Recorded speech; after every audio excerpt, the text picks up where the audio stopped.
Okay, good evening. I want to thank everyone for coming this evening. Every month we do a showcase for kids to let them to demonstrate the great things that they're involved in every single day in their classrooms.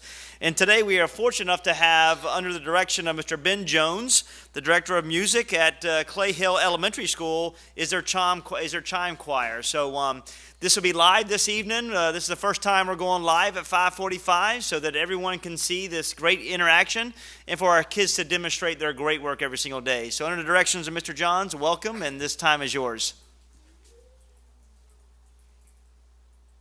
The first song we will be starting with is Beethoven's Ode to Joy.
Again, this is the Clay Hill Elementary Bulldog Chime Choir.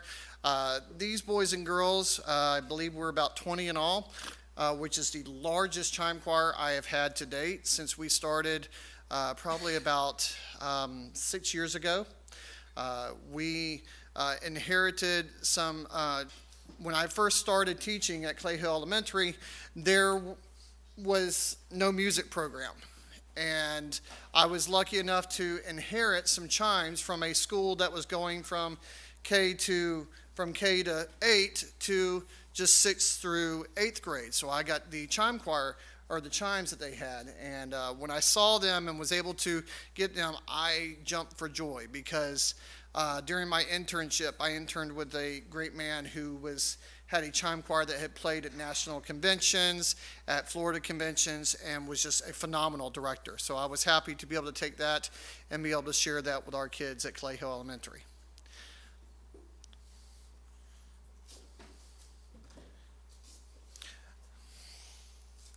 The next song we will be doing is America the Beautiful.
These students, as I said, they show up an hour before school.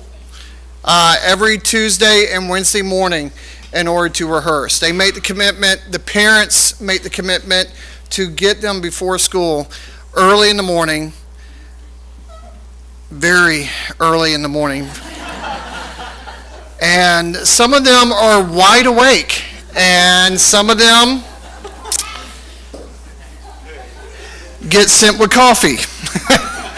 But they are a wonderful joy. I am so proud of this group. We had quite a few great students that we lost last year, but we've had a lot of them come in that have really stepped up, and they've made vast improvements. And I'm very proud of what they're doing this year. The next song that we will be doing is a brand new song that I actually just gave to them, 2 weeks ago? That I just arranged and put together.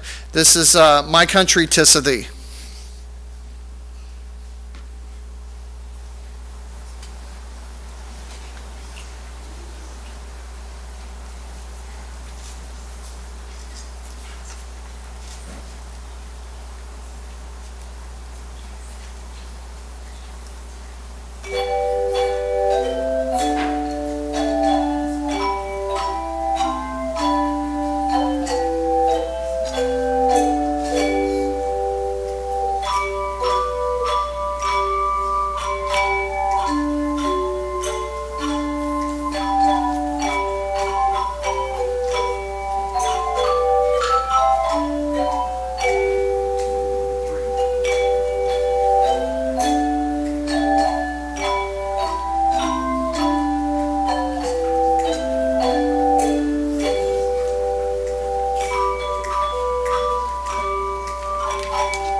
What's great with the chime choir is that it teaches these students responsibility. Not just responsibility for their part and paying attention and knowing that the group is relying on each other and that each one is an integral part of the performance. But we've also taught them responsibility. They set up the tables, they set up the chimes, they set up everything in the morning. They break down everything. You'll hopefully, when we're all done, you'll see them actually together.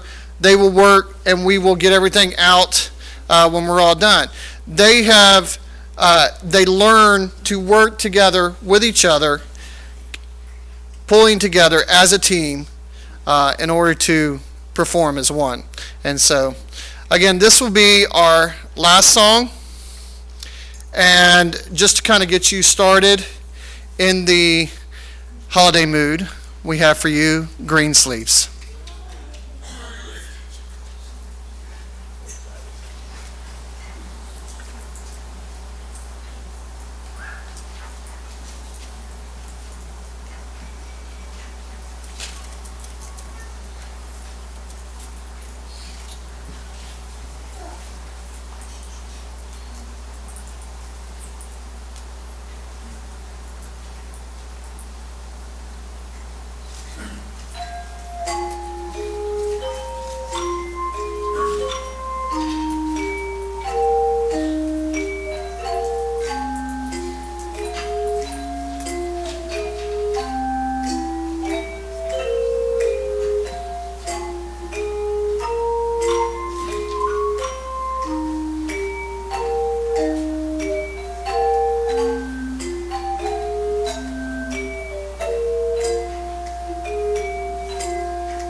Thank you so very much. With all the parents and guardians that are part of this and take your child every single day in order for them to participate, will you please stand up? Let's give you a round of applause as well. Thank you so very much for what you do every single day. Thank you so very much. Awesome job, Mr. Johns, you and the kids. Thank you so very much.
All right.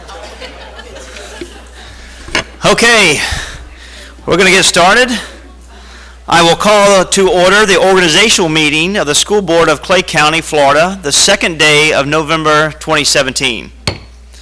This meeting is called in pursuant with Section 1001.371, the Florida statutes, for the purpose of organizing the school board for election of the chair and vice chairperson. I will ask Reverend Hall Hunt from the Church of Good Samaritan to give the invocation, which will be followed by the Pledge of Allegiance. Please stand. I don't have one of those instruments. I did play those bells, but they were more threatening, more of a weapon. Yeah, that's right. Let us pray. Heavenly Father, we thank you for your goodness in creation, for those young people that we've just heard, their gifts, and all the students of Clay County with their realized and unrealized potential. Help them see the value and purpose of their education. Give them a passion to learn. Praise you, Father, for your incredible love for each of them and their parents and caretakers and guardians. We thank you for each family and your great desire for peace and security and tranquility in each home and in our community at large. We know that it is in your hand to grant this, but also acknowledge how you have offered this blessing in the following of your ways as held out to us in your holy word. However, unhappily, we acknowledge our resistance to your ways. Forgive us, Lord, and help us. Lord, thank you, too, for our teachers, their calling, their hard work, their sacrifices, and their hearts for our youth. Grant them your wisdom as well. Strengthen them and help and protect them in their daily service. Grant favor in our students' eyes for them and favor in the eyes of the teachers for their students. God, I pray for your help for us all as we're aware of the many challenges and threats that are facing schools in many places in our nation, and that we may well have to face right here in Clay County. Honestly, frankly, Lord, I pray that you would protect us from having to deal with the most difficult of these. I'm not praying that we would be naive or irresponsible. I'm praying the petition that the greats of our faith often petition you for, that you will guard and protect us from those attacks and challenges. So, Lord, I want to give thanks for this school board, for the superintendent of schools, for your calling, for each of them in their position and service, for their knowledge, their perspectives and gifts. And God, I ask that you would bless and fill them with your wisdom and guidance this year and as they go on, as they address the possible difficult issues ahead, either tonight or going forward. For this selection that I've heard that we're going to have, may the board hold each other in regard. May all who address the board hold them in respect. And may all who bring their concerns be respected. Instead of resistance, Father, incline all our ways, including mine personally, to your ways and our thoughts to yours. We need you, Lord. You promised you would grant this petition if we ask. And I ask. Come, Holy Spirit, and be with us in this meeting. Amen. I'm going to lead you in the pledge. I pledge allegiance to the flag of the United States of America and to the republic for which it stands, one nation, under God, indivisible, with liberty and justice for all. Thank you. Play ball. Thank you, Reverend Hall. You may be seated. I will now open the floor for nominations for chair. I nominate Carol Mary Studdard. Ma'am? I nominated Carol Studdard. And I'll nominate Mrs. Bola.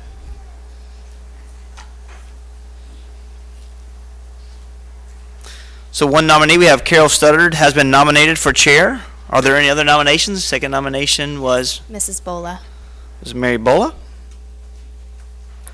We have a nomination for Mary Bola. Are there any further nominations? Okay. Here are no further nominations. I will now close the nominations for chair.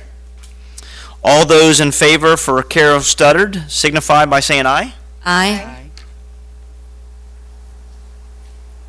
Okay. At this time, That Mine- was the majority? my understanding is that that is the majority. I didn't quite see. Sorry. Three? We have 3 votes. Yes, that's correct. That is the majority. So Carol Studdard has received the majority of vote and will serve as chair moving forward. Okay? I now open the floor for nominations for vice chairs. I Calling nominate those. Betsy Condon? Purpose of the nomination is Betsy Condon has been nominated for vice chair. Do we have any other further nominations for vice chair? Okay, no further nominations. I now close the nominations for vice chair. All those in favor for Betsy Condon signify by saying aye. Aye. Okay, 5-0. Congratulations, Mrs. Condon. You have received the majority of votes and will serve as vice chair. All right. All right. So before I conclude this organization meeting, I want to ask if Mrs. Karakis will step down with me. We'll go.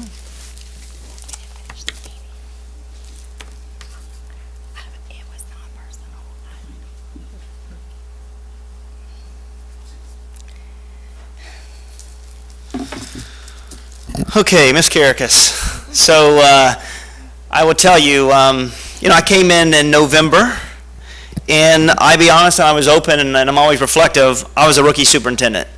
I really didn't, I've driven a lot of schools and complex schools and boutique schools, but understanding the day-to-day operations as relates to driving the work from sitting in the chair to drive the district, I really didn't know the ins and the outs. My agenda formats sometimes weren't the greatest. Sometimes they were in the wrong spot. You openly told me you were consistent with your measures, you were focused, you were intense, and you always circulated to make decisions based on kids. One thing I can say that you've done well as a chair, you have held me accountable, you've held this board accountable, you've held my staff accountable, and for that I thank you. At the end of the day, you've helped me grow personally and professionally, and you were completely transparent and honest in every conversation that we've ever had, whether it's a good conversation or it's a accountable conversation. But nonetheless, I've learned so much. In addition, I guess we had one meeting where we had the question called, and I think we were talking about a notebook, one of the handbooks, and they said someone called the question, and I yelled, "Why is there another question? Let's finish talking about this one." And they're like, "Dude, you have to be quiet. You can't say any more." I went home that night, the next day, wanting to know why I can't continue my conversation. Well, because when someone calls the question, you can no longer speak. So I guess it's over. And, I still want to try to figure out how I can change that. I don't think I can. But Ms. Karakis, whether she's kicking me on the side of the table, be quiet, or, just keep me straight. And those are opportunities that you've helped me grow professionally. I didn't know you could call a question. I just want to talk about everything. Y'all see me talk about it. And you've helped me. You've also helped me address some delicate situations and difficult times. And you've helped me be a better leader, how to interact more people in decision making in order for us to move this county forward. I am thankful for you to be the chair during my first year as superintendent. And I'm appreciative, and I want to recognize you for being the chair for last year and your 7 years in loyal dedication to the school district. And congratulations for your hard work, Ms. Chairman, Mrs. Janice Karakis. I will. Just move this down a bit. Well, thank you very much. I'd like to say thank you to everybody here, all our employees, parents of all our students that let us do this, and Superintendent, thank you for those very kind words, and my fellow board members. I really appreciate everything that we've done together as a group. It's truly an honor to be elected and represent our community.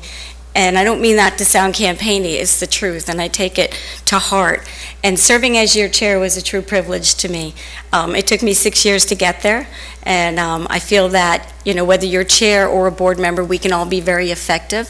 We've come a long way. We work really well together. We're getting better. We're growing. We're doing better.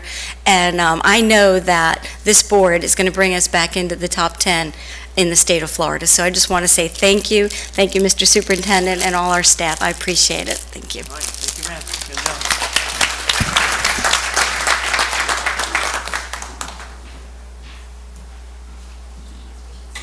Yep.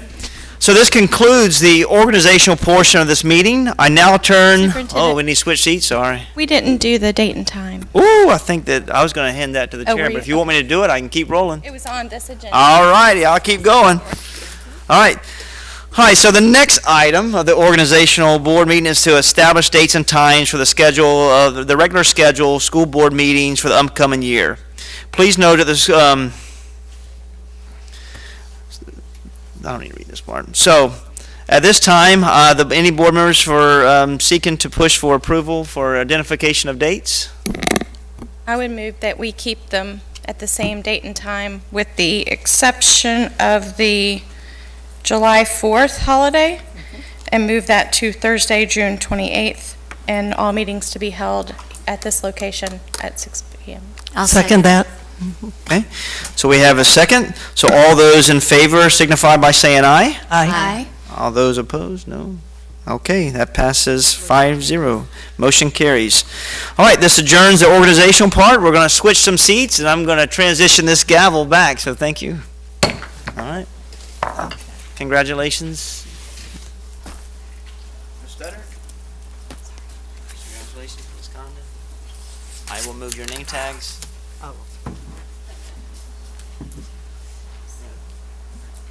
Mr. Connor got that. Thank you, Mr. Connor. You did it. Mr. Connor's going to play Vanna.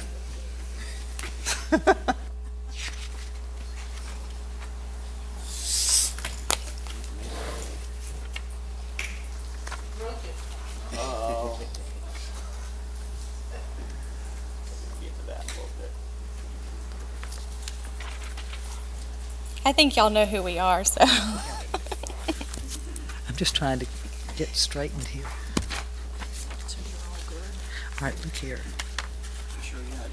Are they, I'm not trying. All right.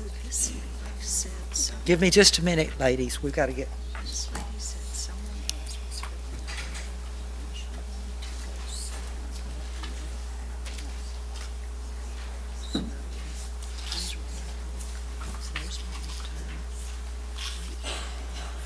Okay, so there.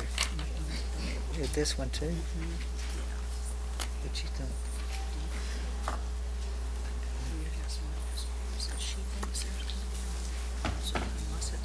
Is that the one that, that you used? It's on the back. It's this one. I thought she was.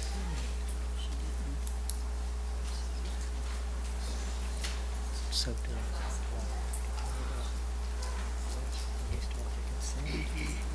Or no, you're gonna move that to discussion. You're gonna move it to discussion, So okay. she will speak before.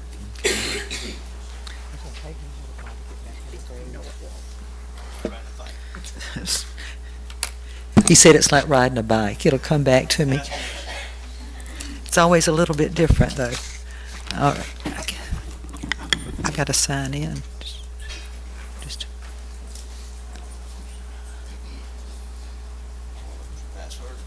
I don't. You can look at my password.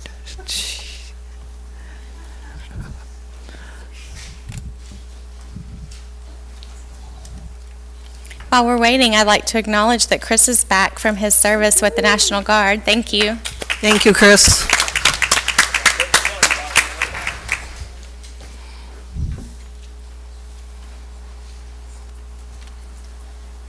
Yeah, Nathan thought he got a free night off, but he's here to support him. He's not here. He left already? Okay. Maybe not. It just occurred to me, Mrs. Studdard, this is your 8th term as chairman. You're, Well, maybe I'll get it right this go around. you're chairman more times than any of us have been on this board. I gotta fill y'all card. Thank you, 25 years. and we appreciate it. Okay. And Okay.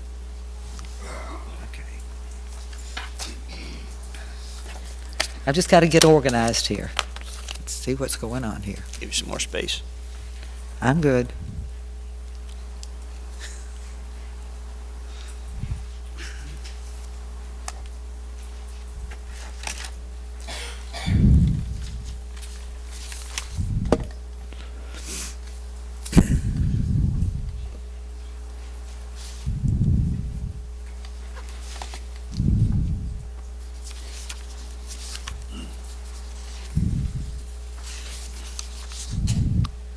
Okay.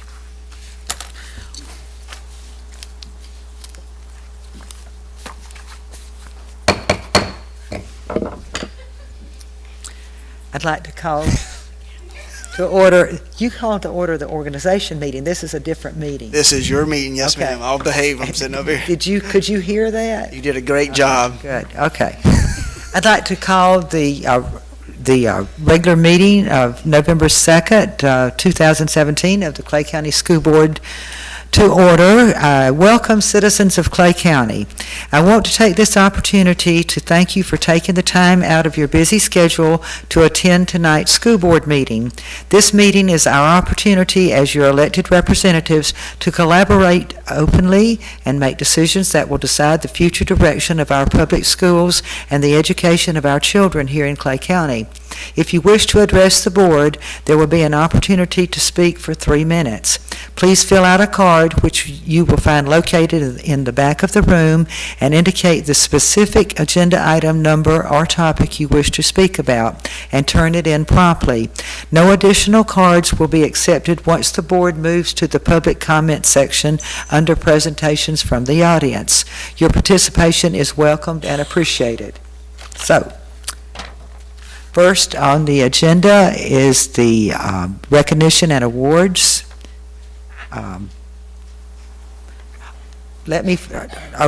First of all, let me mention the artwork on display this month is from Lake Asbury Junior High, Cynthia Smith, art teacher. So if you would observe around the walls the beautiful artwork. And thank you, Lake Asbury Junior High and Ms. Smith. Ridgeview High School, Florida Power Library System. Terry Connor. Good evening. Terry Connor, Chief of Secondary Education. I have the distinct honor of recognizing one of our schools tonight. The Florida Power Library Schools Award provides statewide recognition to schools that nurture focused systemic change through the involvement of the entire school staff in developing and implementing a plan that integrates the library media program with teacher collaboration and student achievement.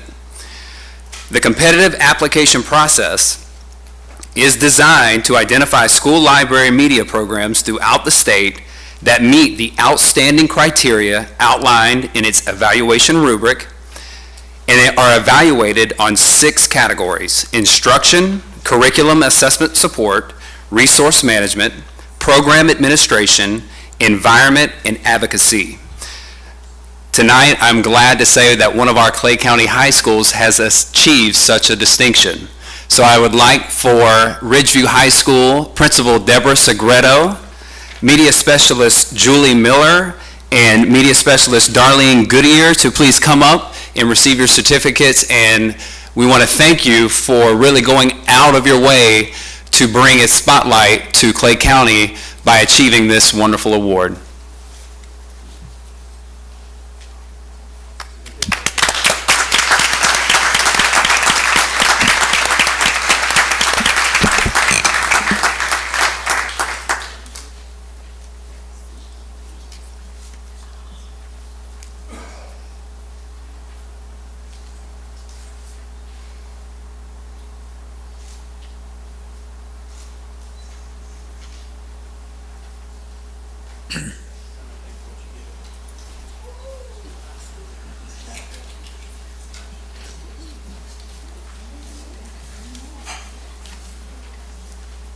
Thank you, Mr. Connor.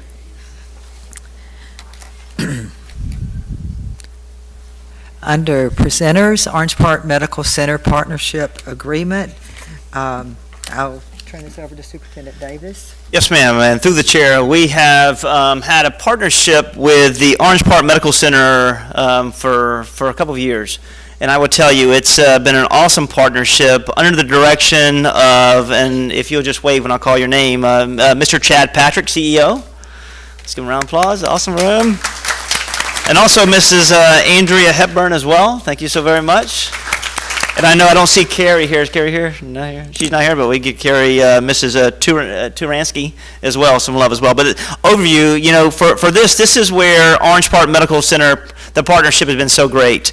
And but this is a partnership where they are contributing $30,000 to our school district. And that $30,000 really goes to a number of sponsorships through our school district and also a number of programs.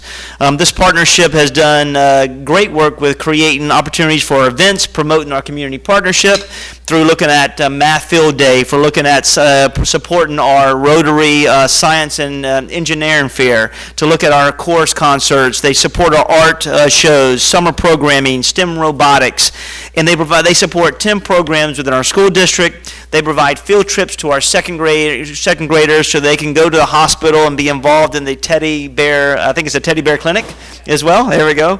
And they also provide first aid and activities at our sporting events, along with providing ongoing education at those events to our stakeholders, our community members, our students, our caregivers, in order to explain and help them better understand health and wellness and what they bring to our community. So this evening, I am asking the board to ratify, or to confirm and agree and vote on supporting this agreement between the school board along with the Orange Park Medical Center partnership agreement. Okay. All right. Before we do this, let's see, I need a motion to I'll move approval. I'll second. have a motion by Ms. Gilhousen and a second by Ms. Kirikas. Any discussion? I just want to say how great it is that they partner with us. You've been partnering a long time, and I know we've added those new programs, the Teddy Bear Clinic and a couple of others, and just thank you from the bottom of our heart. We appreciate it because we wouldn't be able to do what we do without our community support, so it means a lot to us. Thank you. So with this, I'd go ahead, sorry. We need to vote. Oh, sorry, I didn't know you. All those in favor indicate by saying aye. Aye. Can't vote. All opposed, say no. Motion carries 5-0. Now, Thank your you. turn. Through the chair, sorry, I'm trying to get ahead of myself. I'd ask that if you, Ms. Chairman, will please join me in the Orange Park Medical Center at the podium to sign this agreement. And while we're doing this, we thank Mr. Patrick and Mrs. Hepburn for everything that they've done and continue to do. Special thanks to Mr. Wingate, Mrs. Kim Cox, and Mr. Michael Kirikas for putting this together and making this a reality. We thank you, and we look forward to this continued agreement.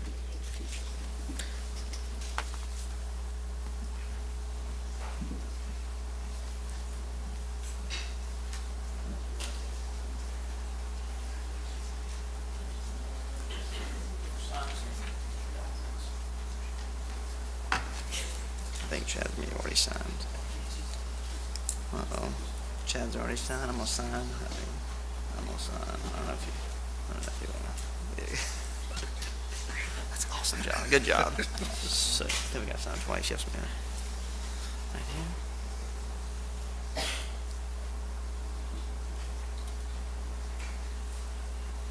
I think we got one more. Let me see. We got one more. If I don't get both signatures, I'll be in trouble. If y'all can do it one more time. Thank you, Mr. Patrick. Thank you, sir. See that awesome signature? Please don't try to steal my pen. It's my good pen. There we go. Awesome. At this time, if we ask the entire board to come down and take a picture. We would appreciate it. Oh. This is a big check. This means we got to go to a big bank. Take a picture, right? Yes, I'll see if we can scan it in now, everyone.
Alrighty. Good that. Okay, next on the agenda is our school showcase. Mr. Scott Boyko, principal of Grove Park Elementary School.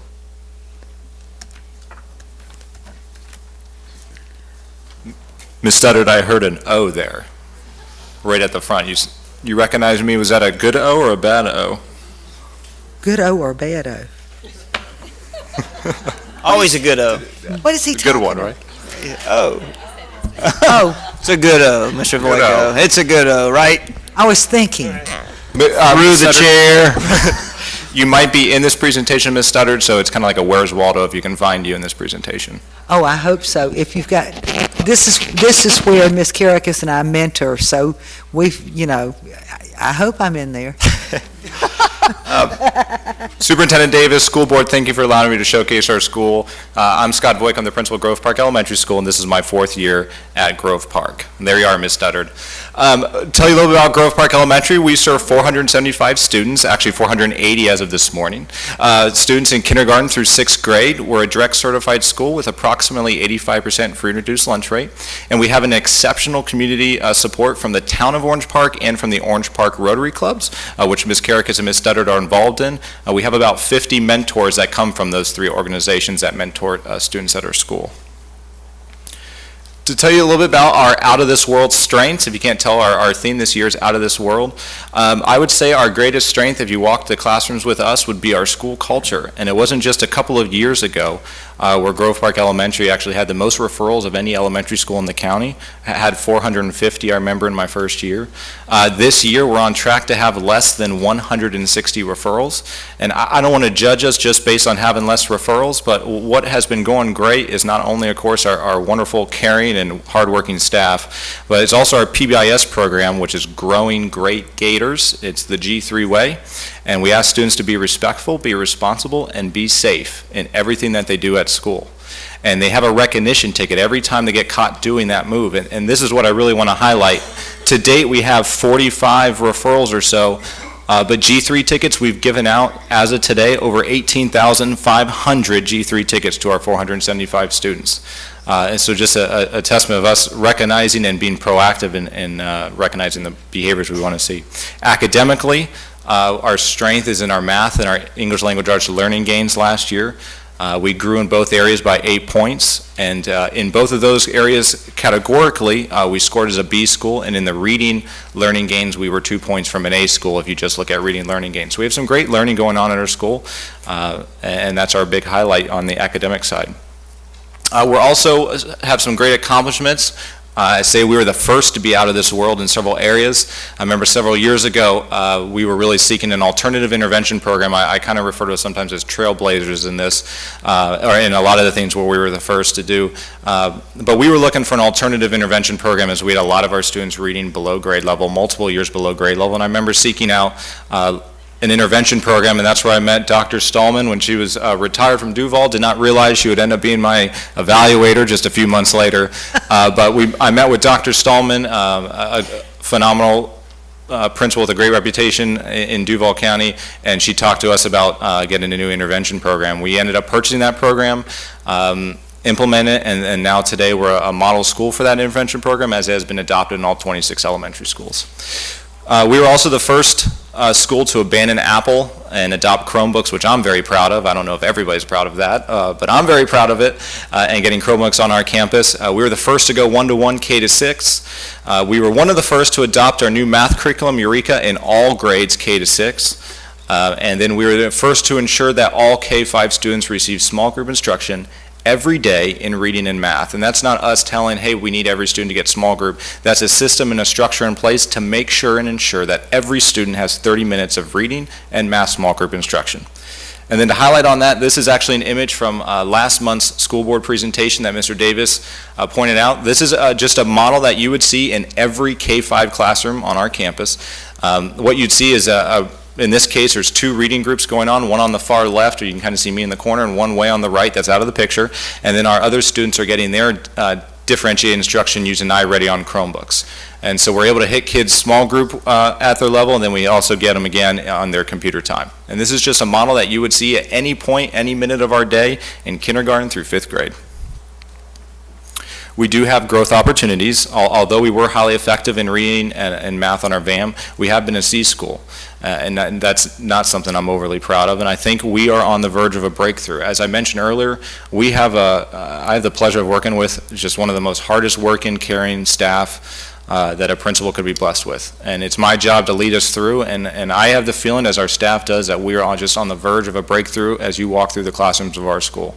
And so that's our job, and that's our growth opportunity here, is to get out of the C and show the world the great work that we are doing.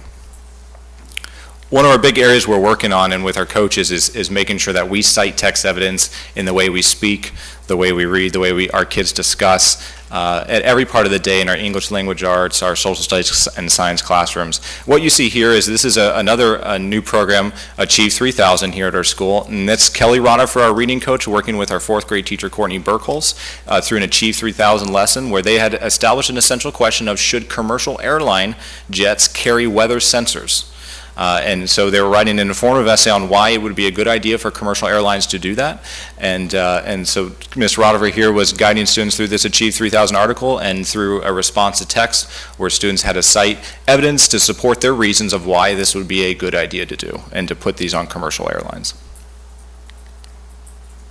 We also have some out-of-this-world extracurricular activities. Of course, we have our track team, our math team, and our chorus. But three I want to really highlight on is my favorite, our 6th grade Chromebook Repair Club. And we have a great IT staff, so this isn't against you, Nathan. We have a great IT staff. But our students actually love fixing our Chromebooks. And so we've had a 1-to-1 ratio. We have 4 different types of Chromebooks because we've been buying them since over 4 years, so we have several different types. And pictured on the right, this is Rachel and Olivia.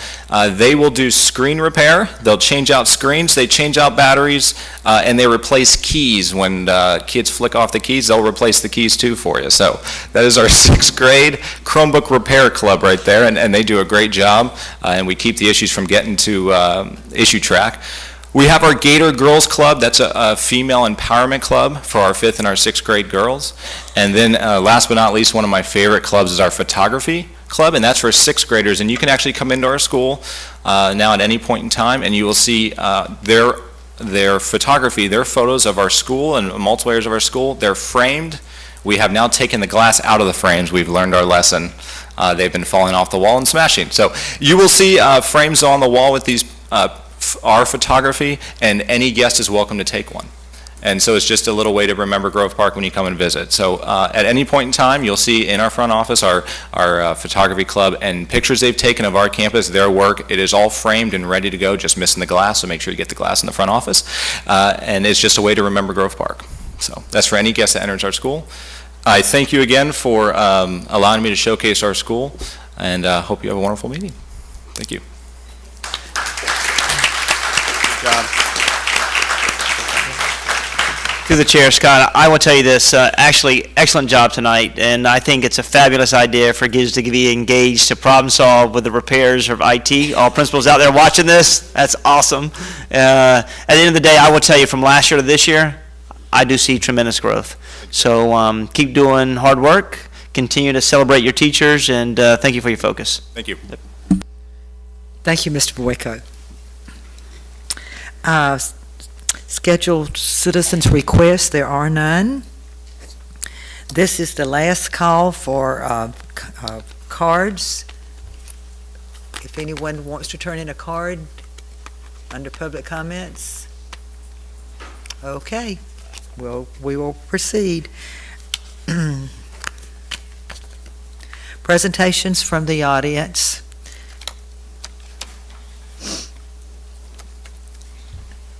The first one was be Joel Miller. I think he brought the youngest attendee to a board meeting that I can remember, 3 months old, I believe. Is he gone? He is walking around outside. In fact, Oh, okay. I was supposed to text my Hey, wife to he's tell her in to come in, advance but 3 there's months no way I before. thought I was going to be first, so she'll just have to see it on YouTube, I guess. Okay, I want to talk tonight about insurance because I'm a little bit concerned when I look at what's happening, and I want to tell you, I'm very happy to get a $1,000 bump. I'm very happy to do that for 2 years in a row. I think that that is a great progress for us because I'm tired of negotiation. I'm sure I'm not the only one in the room that feels that way. I'm sure the negotiators feel really, really tired of negotiation. But the insurance is increasing at an alarming rate, and I don't think there's any indication that it's going to slow down. I mean, I think if we are honest and we look at the numbers and we look at the economy, we look at the way that that the market has worked in general. And so for me personally, or for my wife and I personally, our cost went up from $1,533 last year to $2,720 this year.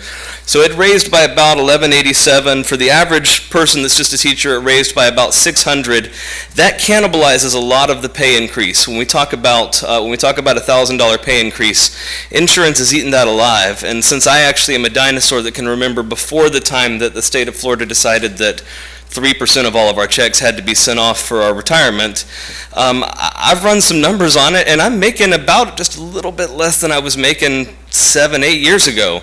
And that's without even factoring cost of living updates in there that, by looking at the consumer price index. But then when you look at that on top of it, the cost for insuring a family is insane. For us to insure my kids, in addition with me, it cost us $6,775 per month. Now, to do that, we would have a deductible of, a family deductible of $6,000, $3,000 per kid. We'd also have an out-of-pocket max of $12,300 or $12,350. I can't keep track anymore. But my son, who is a special needs child and who is at the absolutely fantastic program at Doctors Inlet with Karen Ritchie, I'd be remiss if I didn't name drop her here because they do such a wonderful job. He goes to speech therapy, and he goes about 40 times a year, and the cost of speech therapy under our plan would be $65. That would cost us $29.25 per year if we had the plan, but the plan that he's under right now that's an outside of the county plan, that costs us nothing. I had to buy a Florida Blue Platinum plan for my other son and I'm actually still in a back and forth with United because they put him on our insurance, and I'm saying, no, I can't afford to pay for him with our insurance. I need you to put him on this other insurance. And I understand that right now we're not bargaining insurance. I don't understand why. I'm not going to try to get into why. I don't have enough information. I do know this. If we don't do something about insurance, all of the pay raises in the world are going to mean nothing. I'm a numbers guy. I love to make spreadsheets. I do understand that costs are increasing, but I also understand that the cost of the district has not increased in 7 years. I know that there have been other things, but when we have a lapse the size we do, I'd like to see that somehow worked in. And that's all I have to say. Did I say all the right things at the beginning and address on file? Okay. Thank you.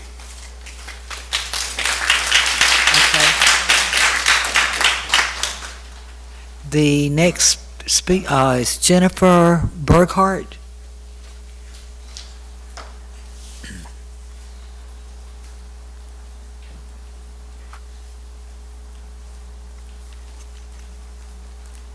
If you would state your name and address for the record. Hi, my name is Jennifer Burkhart, and my address is 2765 Secret Harbor Drive, Orange Park, Florida.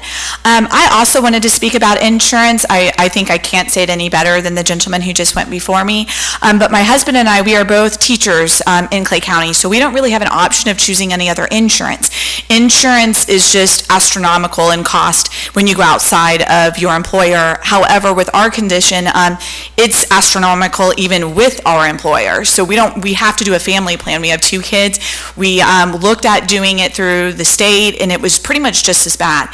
So I just wanted to reiterate that what the gentleman said before. We were very grateful to get, it was like a $600 raise last year, and then this year as well, we got the 1,000, the 1,000 next. But as was already stated, that entire raise is negated for the cost that my take-home salary for the start of this year, because literally the insurance cost was exceeded that $600 raise we got. So because of the family plan having increased, it was like I'm literally taking home less money this year at the start of this year in August, based on the cost of insurance increasing.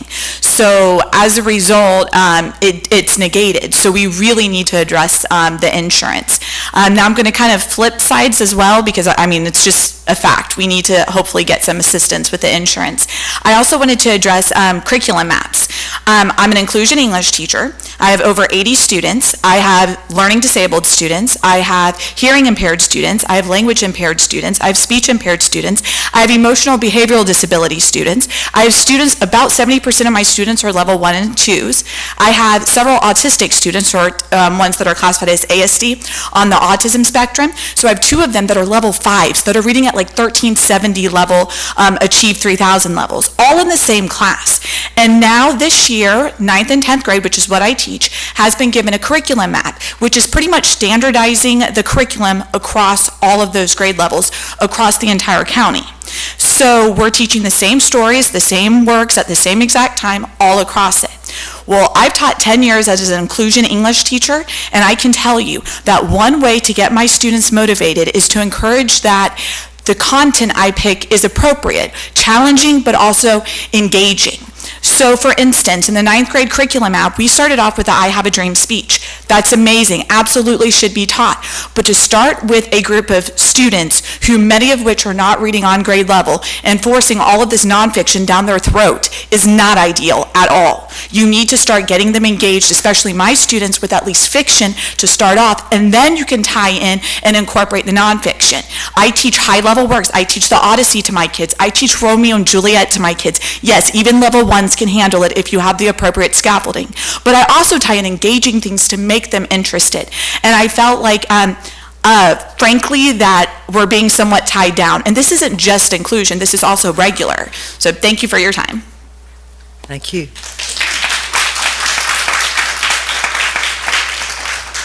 Liz Crane.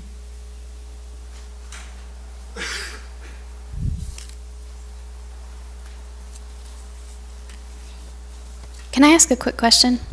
The curriculum maps, was that something that was district level? Where did that come from? Yeah, when you adopt curriculum, you got to have curriculum maps and guides that direct when you teach standards, what you cover, and then suggested information for what you have to have high-level text for with essential questions and essential learnings. That's standard. And the piece that she just spoke about, that's a high-level piece and should be taught. It could be taught immediately. So it's teachers. When we talk about teachers and their ability to be unique, we never want to stifle that at all. Teachers know what their kids actually need every single day, and we encourage them to use supplemental materials that they need in order to meet the learner where they are. But we want to make certain that from our side that we give a clear direction of how you teach standards, when you teach standards, and give them some suggested recommendations as it relates to literary elements to be exposed and be in front of them. And that was new this year, though? No, it's been practiced for a long time. That's what I thought. Yeah, it's nothing new. Okay. So, but I will tell you openly, alter it, maybe? high level information out of the gate, which should be in front of kids all the time. Okay. Thank you. Yep. Ms. Crane. Good evening, Liz Crane, National Board Certified Teacher, Early Childhood Generalist. You have my address on file. Good evening. I missed last month's meeting due to working late in my classroom. I heard that I was a topic of conversation, so I went back and watched the meeting. Wow. Kindergarten was talked about a lot, and by individuals who have never taught kindergarten. Oh, what to do about kindergarten. We kinder teachers hear that many times. Yes, kindergarten is a unique grade in that our children are the youngest students in general elementary classes. For them, they are in the world of firsts. First time in a big school, first time being alone without a parent, first time in a cafeteria, first time walking in line, first time doing schoolwork with a pencil or a crayon. They are young, they are cute, they are adorable, they love to learn and to please all of their teachers. Our classes consist of students who are 6 and students who enter kindergarten at the age of 4. Our classes consist of students who can already read and students who do not know how to write their names or hold a pencil. We have students who need extensive help. Case in point, I once had a student who had an IQ of less than 70, and that student was not the lowest one in my class. On the first day of school, our students have 3 things that are of utmost importance to them. When do I go home? Where is the bathroom? And when is lunch? At the end of the year, they are expected to read as an example, and I have an example. The boat went past the sailboat. This boat went past the sailboats. Look out, said the sailors. Look out for the rocks. That's what they need to be able to read at the end of the year. They are also expected to add and subtract. They're expected to do all these things, including other school-like expectations: walk quietly in the hall, carry a lunch tray from the lunch line to their seat, blow their nose, tie their shoes, learn their student ID number and password. The list goes on. They've been on the planet for 70 months. Last month, there was a lot of discussion about assessment and the number of minutes a kinder is assessed.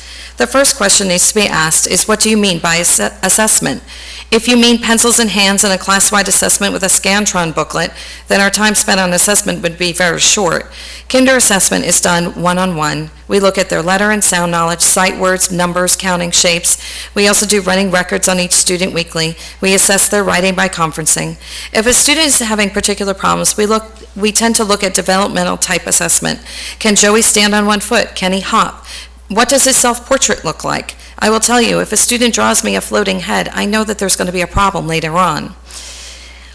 We do not have the ability to look at a previous year's teacher and speak to them. Many times our discussions with parents include home life, pregnancy, toddler years. When did your child start to crawl? When did your child start to walk? All of these things lead up to how they will do in school. The number one question I am asked by my students is not, when can I do more work, Ms. Crane? The number one question is, wait for it, when can I play? Kinder teachers learn a lot by watching children play. Does the child play with other children, or are they side-by-side playing? Can they build with Legos or blocks? What does their creation look like? Is it flat? Does it have depth and height? What conversations do they have when they play? Long ago, we had dress-up corners and housekeeping corners. The children have not outgrown these play centers. We have. Our priorities and expectations for children have changed. We forgot about one thing, though. We forgot about them and what is their priority. At the end of the year, the priorities for kindergartners are still the same. When do I go home? Where is the bathroom? And when is lunch and playtime? I ask that we remember our youngest learners. We are not to question what to do with. Sorry, let me reread that. We are not a question of what to do with. We are the beginning. We are a very important beginning. We are the first. Thank you. Thank you. The next speaker is Melissa Kaplan.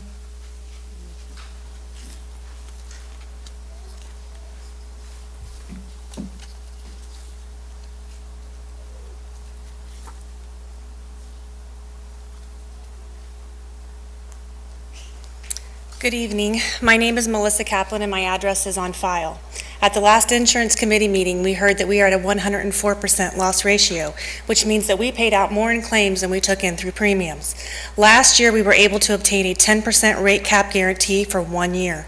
I have been a voting member of this committee for several years, and it is hard work. I have resigned from all committees and union board positions, and insurance was only one of the reasons for my resignation. Let me make clear to you that I am speaking as a Clay County teacher, and these are my personal views. Most of you sitting here tonight know me, and you know that I tell it like it is, and I've been accused a time or two of being too passionate about an issue. It's what I do. When I see something that is unfair and unjust, I will speak.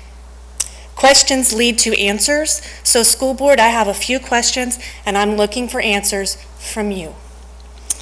Insurance is a benefit, even if most of us don't consider it much of a benefit these days. It's still a benefit that must be bargained. Status quo is not bargaining. The teachers' union had put an insurance proposal across the table at the second bargaining session this year, and it was rescinded, I believe was the word used, at the fourth session. Mr. Dietzen said that they were costing out the proposal, which I believe was $300.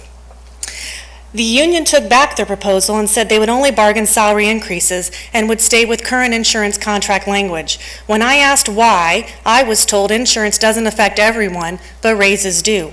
Past practice has been that the teachers have bargained the school board's insurance contribution for our health plans that affect all enrolled employees. I cannot and I will not sit and watch our union not bargain for insurance benefits. You're my last hope. In the latest Facebook post, it is true that we don't have a bargaining chip big enough to make the school board increase their contribution, but we can at least attempt to bargain and not withdraw our proposal to keep it at status quo.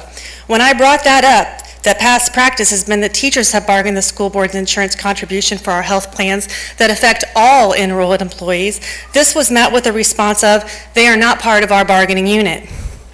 While they are not part of our bargaining unit, they are part of this district. My grandmother taught me that when you see an injustice, you stand up and you speak about it, which is why I am standing here tonight speaking to you. There is a statement out there that says the only way that dollar amount will ever change is if it is initiated by the school board. This actually is somewhat of an incorrect statement, as my experience on previous bargaining committees is that we initiated those conversations with the board's bargaining team. So let's make that a true statement. Therefore, I'm asking that this school board do the right thing because it's the right thing to do. If you never ask the question, the answer will always be no. You have another bargaining session on November 15th, which might possibly be when the contract is settled. I'm asking that the school board pay the single coverage cost. I'm asking also that you direct your bargaining team to put a cross language to pay the single coverage cost so that all employees can see a pay raise. The latest proposal agreed to was for a 2-year contract with a $1,000 increase this year, which barely covers the cost of insurance, and $1,000 increase next year. That's what's on the bargaining table and has been tentatively agreed to at this point. That sounds great until you remember the insurance costs I talked about a minute ago. That 104% loss ratio, uncharted territory for us. Our insurance went up 10% this year instead of the 34% because of the rate cap guarantee that no longer exists. What do you think is going to happen next year? You will find out in March when you get your insurance proposals. Let me be very clear here. If the contract as it is currently proposed was up for voting today, I would vote a resounding no, and I would encourage all of my fellow teachers to vote no. You can do better than this. You should do better than this. Stay with us 1-year deal for now until you see what happens with insurance costs. We have never been in this boat before with a loss ratio over 100%. This is uncharted territory. Send your bargaining team to the insurance committee meetings and become informed. A 2-year deal with no increase in the board's contribution is, in my opinion, a terrible, terrible, terrible idea. If this does not become our contract, or if this does become our contract as it currently is, then the teachers, I will encourage every single one watching to say no. You can do better.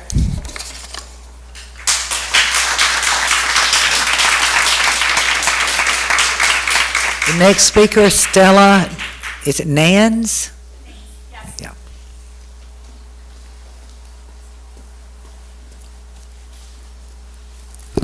Good evening. My name is Stella Naines. My address is on file, and I have 2 children in Clay County Schools. One is in kindergarten and one is in 6th grade. I am fortunate that I am able to spend a lot of time volunteering at the school, so this gives me great insight for the topic I would like to discuss, which is the amount of time being spent on testing. Like I said, I have a kindergartner going to first grade next year. Over the years, I've seen a massive push towards technology-based instruction and testing, and it is important, part of learning. However, it has gotten completely out of hand. Is it really state mandated to have so much testing? I'm curious as to why there is such a substantial increase proposed for the lower grades, especially if it's on programs that are to be used as supplements. As a parent, when I think of the lower grade curriculums, I think not only of the basics, such as counting and learning to read, but also learning self-advocacy, communication, and learning how to be social within different personalities. I see all of you sitting up there, and I think how you got to be in your position, because I want my children to be just as successful as you. I see attorneys, engineers, nurses, teacher of the year. I see a teacher that subsequently became a superintendent. I see people whose careers require excellent language and communication skills, problem-solving abilities, capability for collaboration on projects, presentation excellence, and social skills. All of these start at home, but are developed and really tested in the classroom, where there is such a diversity of personalities. I hope that more questions are asked and answers regarding the testing and the time it is taking away from actual teaching and student collaboration. I encourage school board members to speak to the teachers, if you have not already done so, regarding these supplemental programs, because from the conversation that took place in the last school board meeting, it is clear the programs were sold to you as one thing and now have become something entirely different. Ask the teachers what they think about the testing and find out what information the teachers are receiving directly from Mr. Davis. The second topic I would like to address is workplace satisfaction. When I read that 80% of the teachers in this county have thought about leaving the profession, I get very concerned. 80% of the employees that directly impact my children on a daily basis don't want to work as teachers anymore.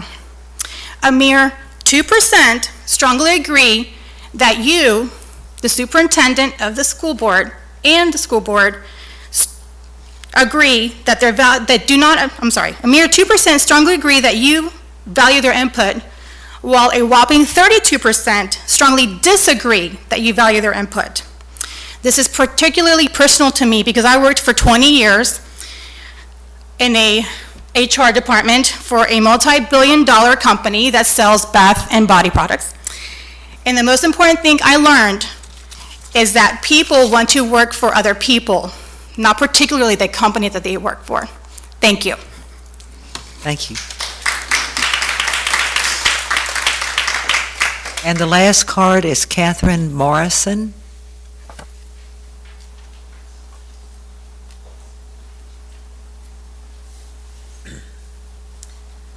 Good evening, I'm Catherine Morrison, and my address is on file.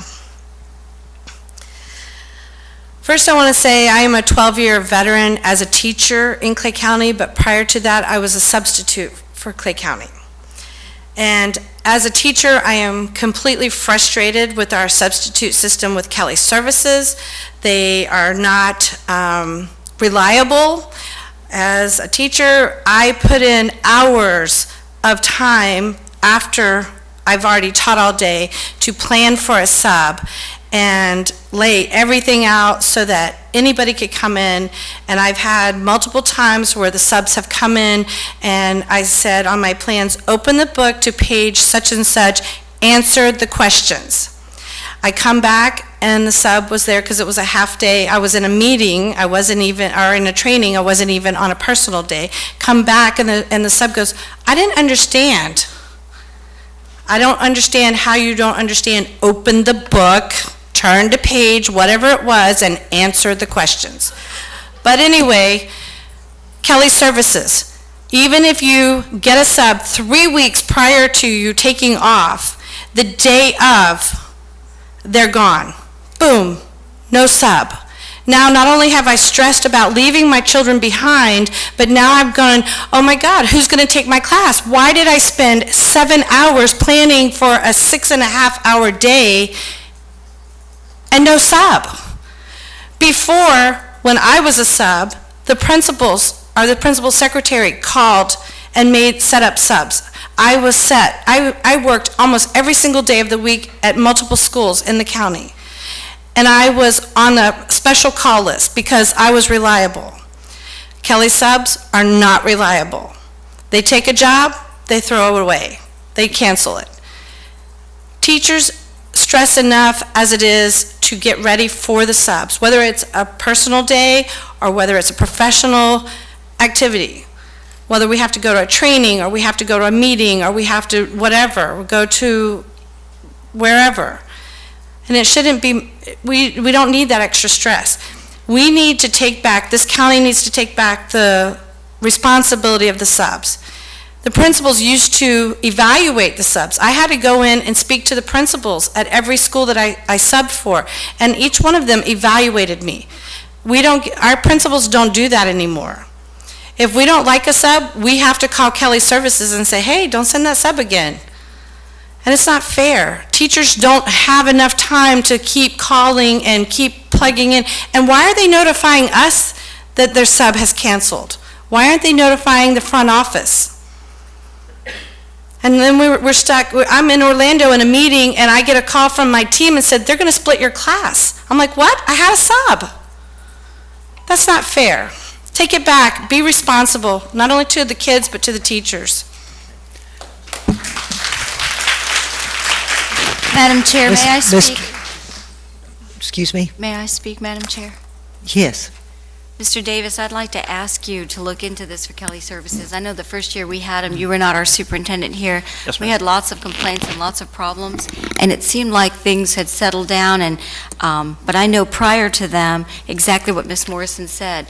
Principals had their subs that knew their kids, that saw them grow through the grade levels. They knew they were reliable. They had a system. And when the sub came in that was a regular sub at that school, business was as usual. It wasn't play day. And so I would like us to readdress that contract.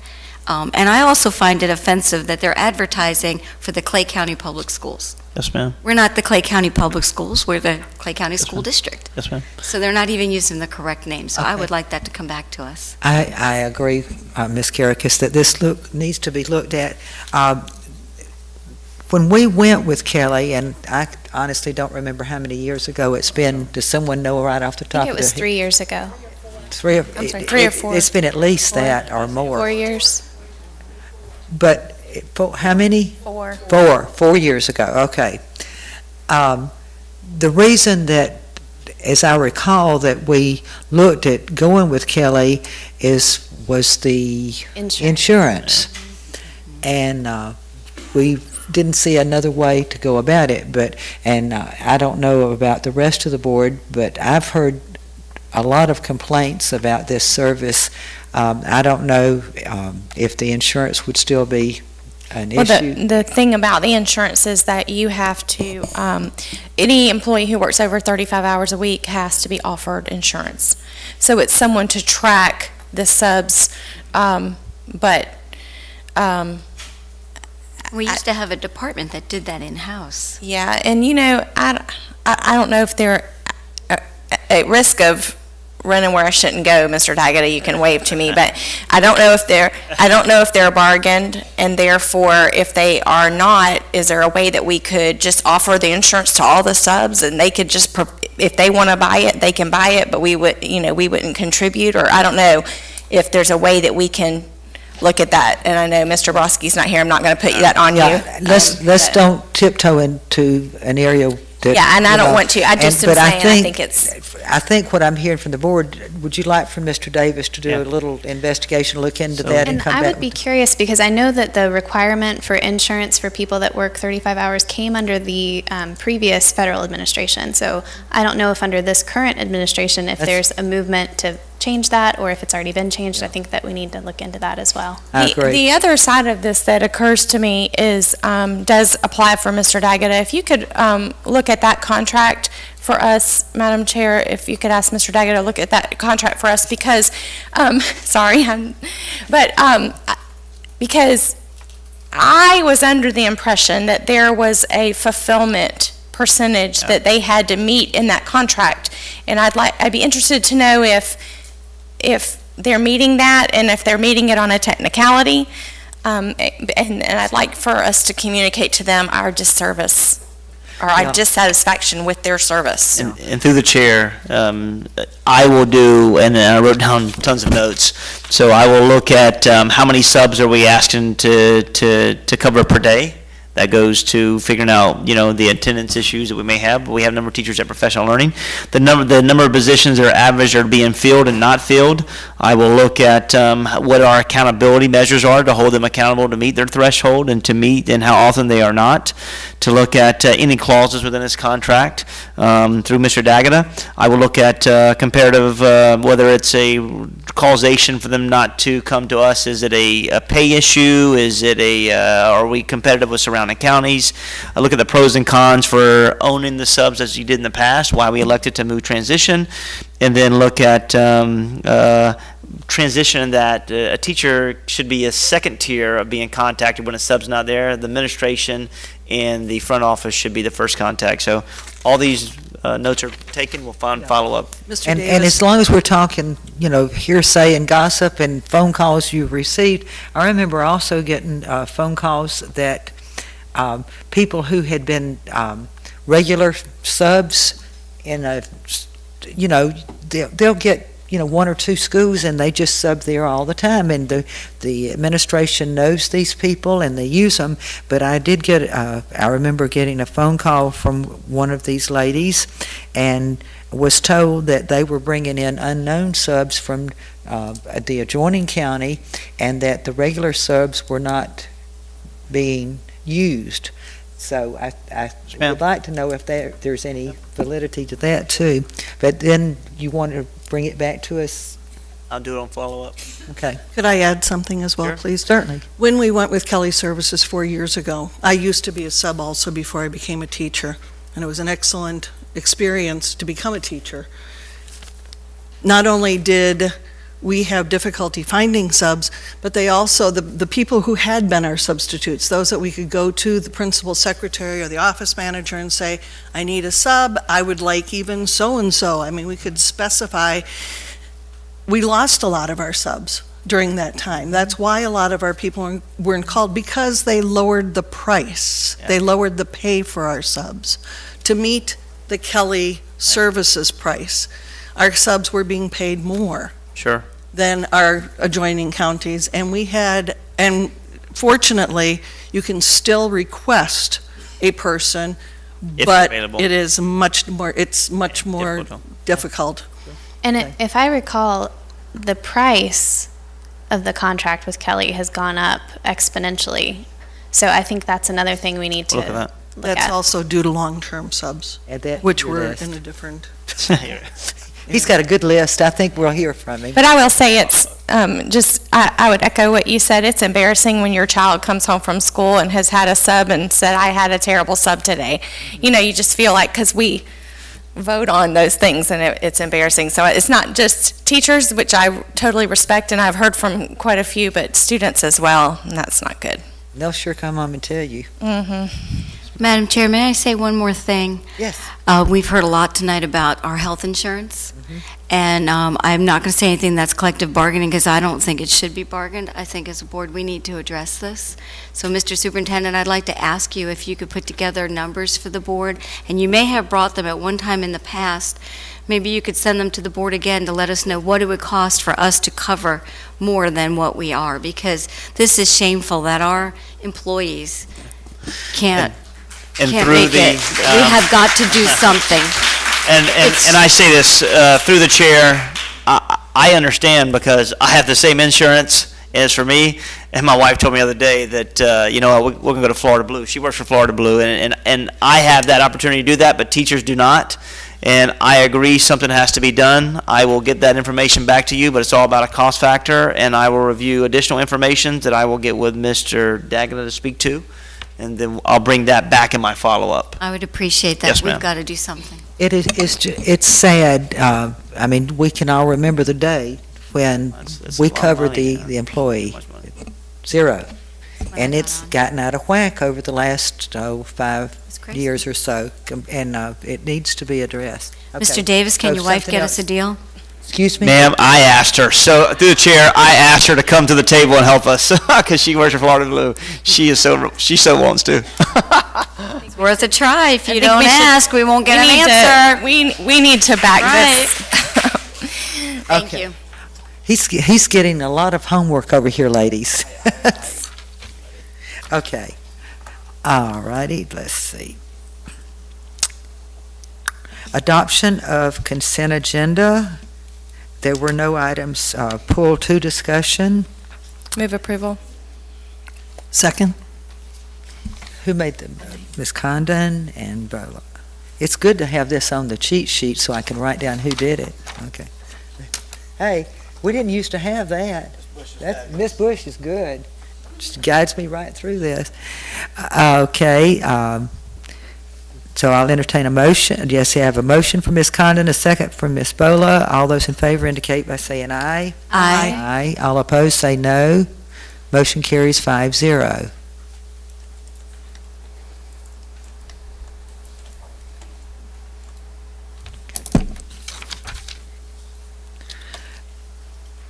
Next is the CCEA update. Ms. Paiva?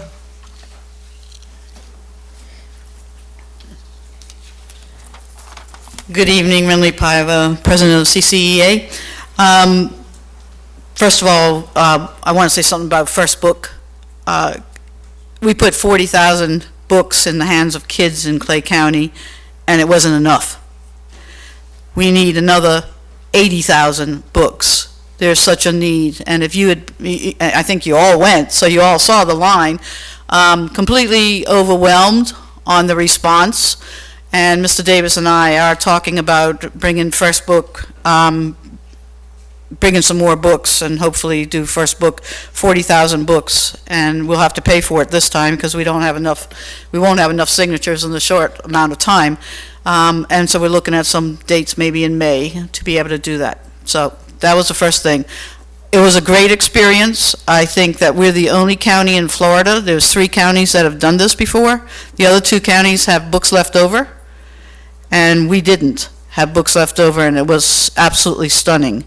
So we are working, the CCA is working with one of those counties to try to steal, they have 7,000 books left, and we want them. So I think Betsy's been working on that today to try to get those. And the good thing, and okay. I'm sorry, I've just gone, I have so much things on my mind. I'm sure that we will be able to get more books than we had before, and there's certain things, but it was a great experience. First Book has asked us and asked Mr. Davis and I to do some things with them to promote because they couldn't believe how well it went in Clay County, except we simply didn't have enough books. That was the thing that I regret. But anyway, that's that on First Book. I'm sure I'll be able to update you on that the closer we get to it. And Mr. Davis, we need to have a lot of discussion. I sent you an email today on that. The other thing, insurance. Like I have said in front of this school board numerous times, do the right thing. For 7 years, you've not done anything in insurance. And we didn't have to bargain it because CESPA does. And they have it on the table because you have one insurance contract. You don't split an insurance contract, you have one. So it was a really thought through process. But like I say, every time I get in front of you, do the right thing. Less than 2 years ago, we took the salary lapse of teachers, which now everybody understands what it means, and we took $4.1 million and bailed out your self-insured fund with it. You took $4.1 million of your salary lapse and bailed out the self-insured workman's comp fund with it in a blink of an eye. You need to take some of that and help and do the right thing with insurance. You can't go 7 years. This ties into Kelly Services. Because Kelly Services is the same, it was about insurance. We went with Kelly Services, we cut the pay of subs, what we paid them, and we saved $800,000. And there was a big celebration here. That $800,000, instead of putting it into insurance, because the day will come, was again used for general, like the salary lapse has been used for historically in this county, after we got rid of steps.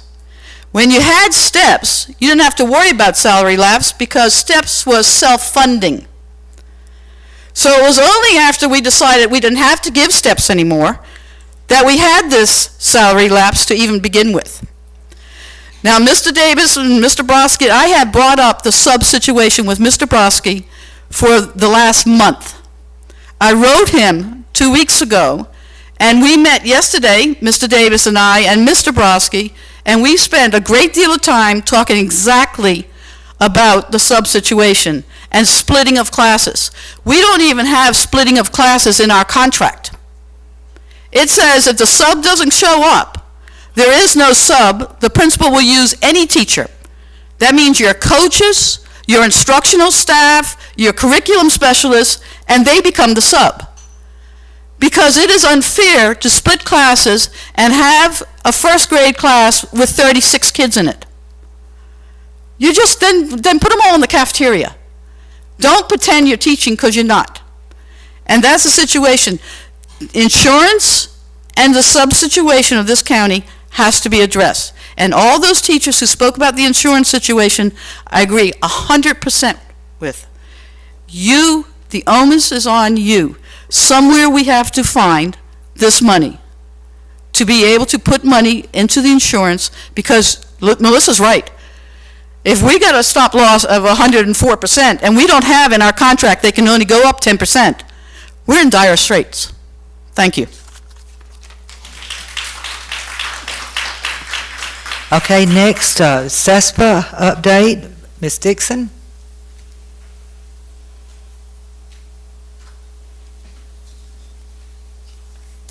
Hi, Teresa Dixon, President of CESPA.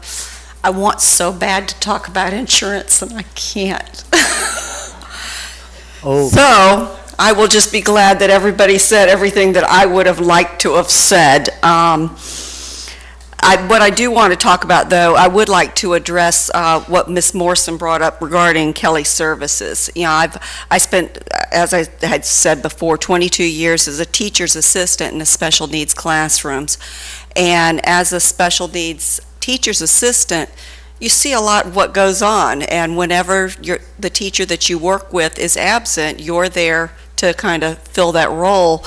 But they bring in a sub. And I have to say, just to give you some of the examples that I've worked with, provided by Kelly in a Clay County special needs classroom.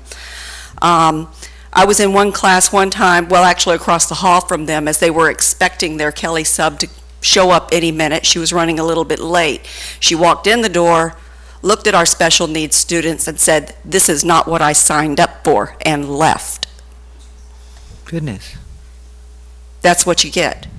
Another situation, I worked with a sub at one time that came into the classroom where I was working at, and she proceeded to read the newspaper through the entire class while the teacher's assistants ran the classroom, and then went home to check her dinner cooking in the middle of the day, and then came back later. I mean, these are not quality people that we want working with our children. We need our dependable subs back. We need them desperately. And your staff needs them too. We need people in the classroom. When you look at Kelly Services and you get a substitute for a teacher's assistant, especially in those special needs classrooms, these teacher's assistants must be able to be hands-on with the students, changing diapers, sometimes controlling behaviors, and so on. A Kelly Services sub cannot touch a student. They're a warm body sitting in a corner. It's a waste of money. So enough said about that. On to happier things. I do want to thank Renally and CCEA for all their hard work with the First Book program. They did a great job bringing 40,000 books into the county. She's right, wasn't enough. Wasn't enough. I want you to know CESPA is with you to do it again. We're going to work together and get things done. I know some of our bus drivers were transporting children to the event, and they were very distraught that they didn't get there in time. It just, everything went so fast, and it was very troublesome. And I think I've reached out and let you know that I did talk with AFT, and that they are sending books, and they have arrived. I have gotten a first shipment of books. It's not many. We had 144 children that were scheduled to be on those buses, and we got 155 books.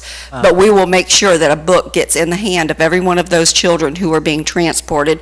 Two of the schools that we were picking up from, Grove Park and Clay Hill, were here tonight, so we'll be seeing them soon, hopefully by next week. And then we have a second shipment coming later in December, so we'll be there again delivering those as well.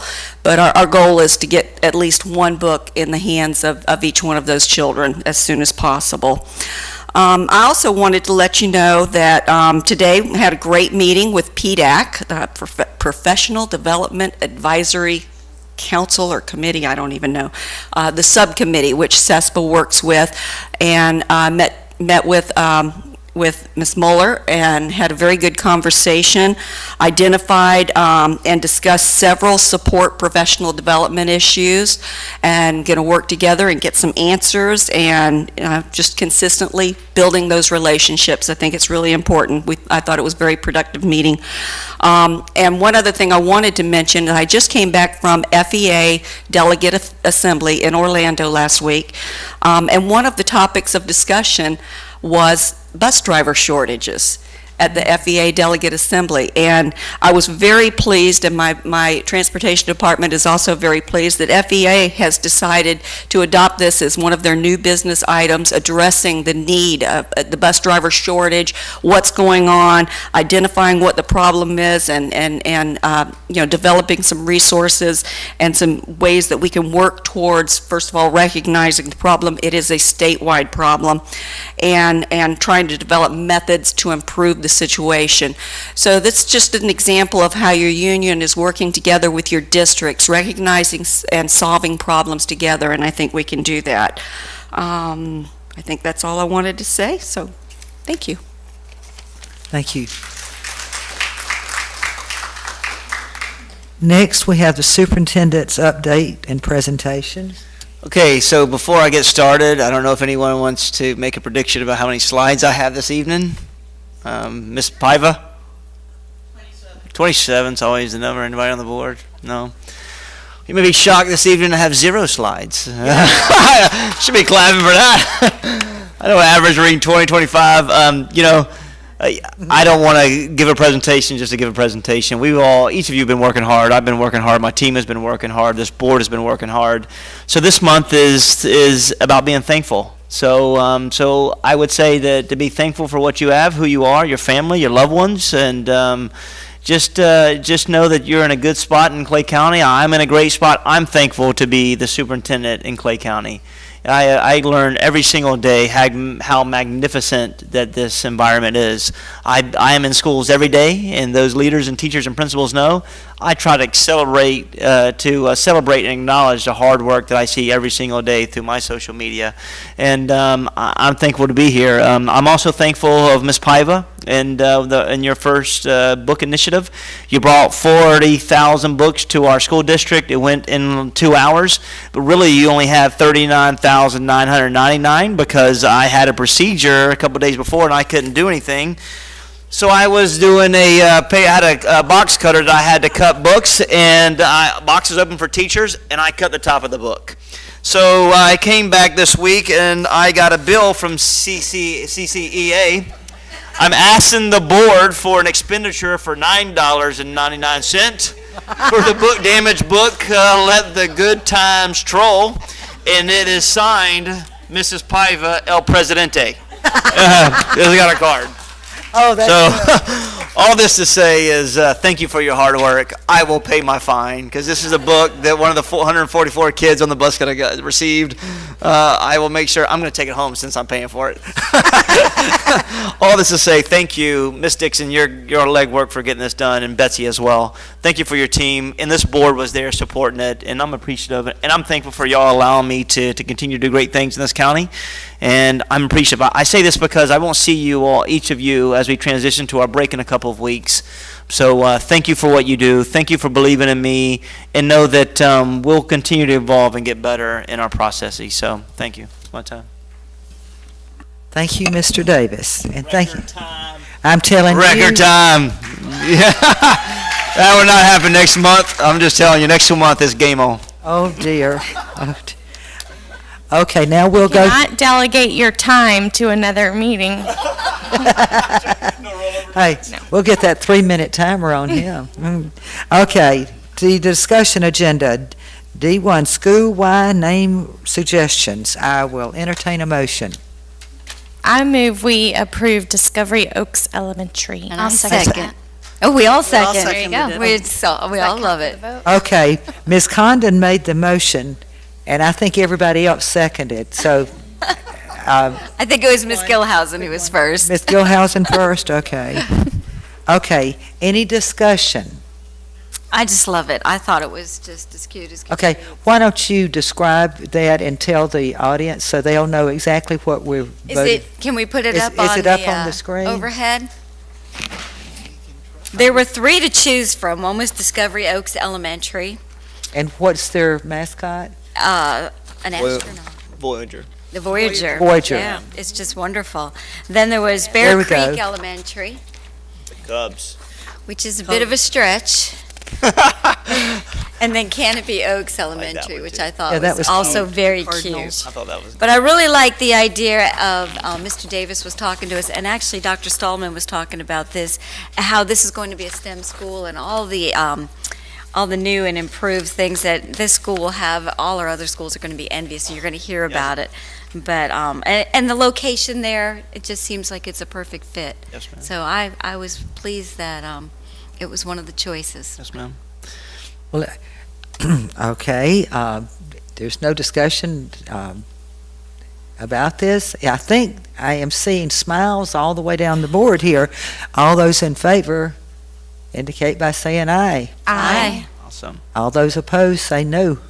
Motion carries 5-0. So our newest elementary school will be Discovery Oaks. Discovery Oaks, Pretty cool. the Voyagers. Madam Chair, may I ask another question? Yes. Mr. Davis, at what point will you be naming a principal and going forward? What's the timeline? So, great question. Me and my team were actually just talking about last night and again today, this morning, about potential candidates. I think what I want to do respectfully is open it up to individuals who are interested within this county. It will be a Clay County principal that we will move to this school. I want to open it up, and then I think in this opening up, and this, Dr. Stallman is, has a great plan that allow them to bring a vision for what this school would look like. So Dr. Kemp and his team are awesomely ready. The school is moving and rocking and rolling, but this is going to be a STEAM effect. We're going to add arts to it, and I'm interested to see. We have great, innovative, creative principals, and if they want to be a part of this school, I'm interested to see their plan, and I'm looking for someone who's excited about it. And so I say that as I'll probably start the interview process in the next couple of weeks, and then potentially bring you an allocation sometime, maybe December, January. For clarification, is it only current Clay County principals, or is it open to assistant principals as well? I will say that probably best practice is to have a seasoned principal open up a new school. So I would probably say sitting principals internally that we want to open this to. So not that an individual didn't have the ability and skill set, but year one as a superintendent was kind of hard. So year one as a new principal is very difficult, and open up a new school on top of that could be kind of a lot. So probably currently sitting principals that have been established in this county. So the principal will be named in time to help Yes, ma'am. pick out colors Yes, ma'am. and so forth. Yeah, we are doing a lot of that to take that off their plate so they can just focus on recruitment. And so, we want to get someone in there that can start recruiting, identifying talent, understanding curriculi, pushing it, and moving forward with all that information. I just remember when we were doing Lake Asbury Junior, what a big thrill it was for the principal to pick the colors and everything. Yes, It was like Yep. personal. Home. It was, Yes. yeah. Okay. So you have somebody else picking colors? Yes, ma'am. I have a team, not me, Addison Davis. I want the Are there women on there? No offense to yeah, the men. Dr. Stallman, Miss Dennis. And I would like the new principal to have a voice in that too. Sure. Him or her. And, we definitely want more women on the committee than men. Dr. Stallman, through the chair, you want to talk about what we're doing for a lot of stuff, for having a number of voices in Right. in We're play? really excited about our approach. Dr. Kemp and I have been working together. We formed a committee of teachers in our county, principals in our county, and different stakeholders to help us start designing the vision of this. We had our first kickoff meeting last week, and everybody was giving their charge. They saw the blueprint of the school. They learned about what has come out of the ground already, what they can influence. Mostly, our decisions are on furniture and equipment decisions. We've already picked a color palette. It's really beautiful. We all like it. We are going to be a STEM-focused school, so we have art, music, PE, and media teachers going out across the state and looking at other models that are out there for us to kind of steal some good ideas from. And Dr. Kemp has us on a very tight timeline, so we'll be reporting back once they're finished with their direction. But we had 4 principals express interest early on, so we involved them in the very first committee work. We picked Teachers of the Year to be part of our committee work, and I left them planning. We were there for an hour and a half, and they were still there, excited and planning and strategizing. So I think we're going to see a really inviting school choice opportunity for our families in Clay County. I hope you'll go, I'm sure down around the Space Center, that there's some schools that would be, we could go and maybe plagiarize a little bit. We have a team going to Santa Rosa County on Sunday or Monday for a couple days. They're known as the STEM district in the state, although we will soon take that designation away from them if all goes well. And we also have a couple of our stakeholder committees going down to Seminole County and Pinellas County, where there's some great work going on as well. Again, we don't think they have anything on our vision, and so we hope to be the first to actually use our art, music, media, PE technology resource team to actually be the heart of our STEM and STEAM work at Discovery Oaks Elementary. And through the chair, Dr. Kemp, anything you want to add of kind of what work we're doing right now? He knows on time, less money.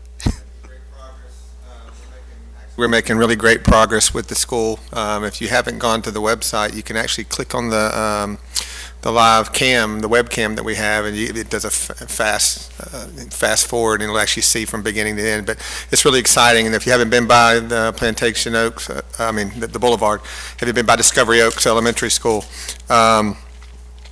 It's growing up. It's going vertical. We're on time. We're on schedule, and we're going to beat that. That's the expectation all the time. So great work with the instructional teams. It's fun. It's fun work. It's a lot of work.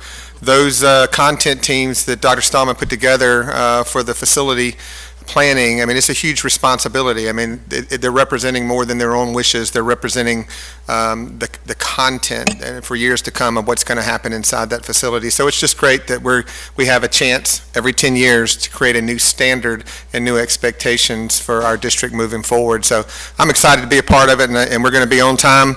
We're going to be on time and under budget. We're going to be on time and under budget. I love it. May I ask another question? And I am not trying to be the negative Nelly, but I feel like it's our responsibility. So Dr. Stallman, Mr. Davis, Dr. Stallman used the phrase a school choice opportunity. And I wasn't aware that we had decided this was going to be a choice school. So. Yeah, through the chair, it's just a theme. It's a theme at the school. Okay. It's a neighborhood school. That phrase carries. I promise you would have been actively engaged prior to that. So yeah, it's theme based. No. We would get the phone calls of the parents who think it's like Orange Park Elementary or something, a different. Thank you. I think so. Okay. The next item, recommend approval of proposed settlement of all claims brought by plaintiff in Norton versus Clay County School Board, 4th Judicial Circuit in and for Clay County, Florida, case number 2015-CA-00145. Move approval. I have a motion by Ms. Bola. I'll second. By Ms. Caracas, second by Ms. Caracas. Any discussion? Okay, Mr. Daggett, did you want to say anything before we vote? Thank you. Okay. That's short and sweet. All right, all those in favor indicate by saying aye. Aye. All opposed say no. Motion carries 5-0.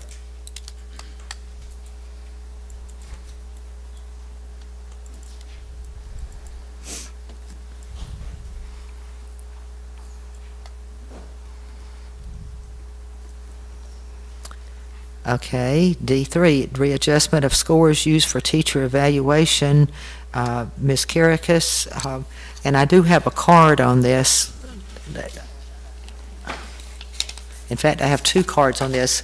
Let's have the cards, and then I'll bring it back to you, since you placed it on the agenda, okay? Thank you. All right, the first is C. DeMartolomis.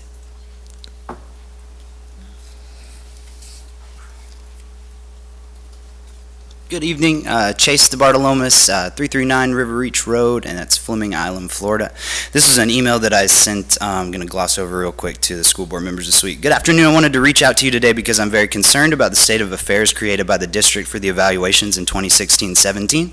When the 11th and 12th grade English teachers received an email from our union president, Renali Paiva, stating that Mr. Davis agreed to use the FSA equivalent scores for last year's evaluations rather than the college readiness cut score, we rejoiced. None of us could figure out how something so simple and obvious could have slipped through the cracks last year, and the several teachers who were negatively affected by this were overjoyed that they would receive an accurate accounting for their score.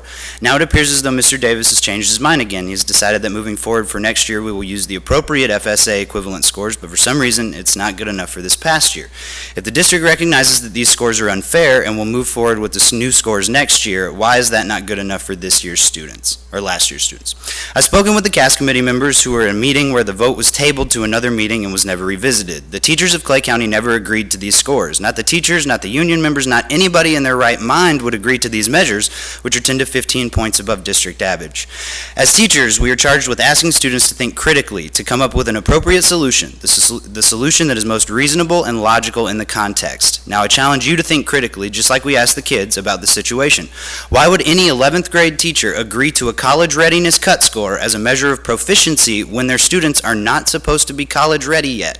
What exactly is the purpose of a 12th grade year in English if the students are already deemed to be college ready at the conclusion of 11th grade?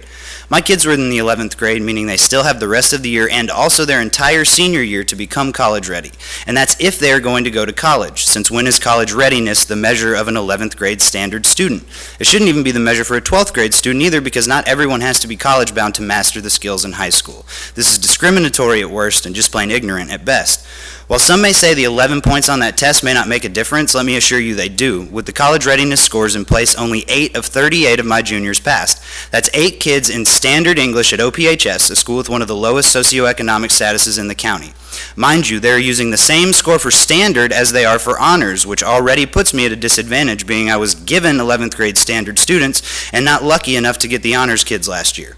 Honestly, reading back that statistic makes me feel pretty good. 8 of my standard kids at the school with one of the lowest socioeconomic statuses were college-ready proficient before the end of 11th grade. That number should probably read closer to 0. Now, if I take into account the much more reasonable and logical score that is being used for this year moving forward, 26 of 38 were proficient. 68% of my kids received at least the FSA concordance score, which is their true measure of proficiency, or at least a much closer representation.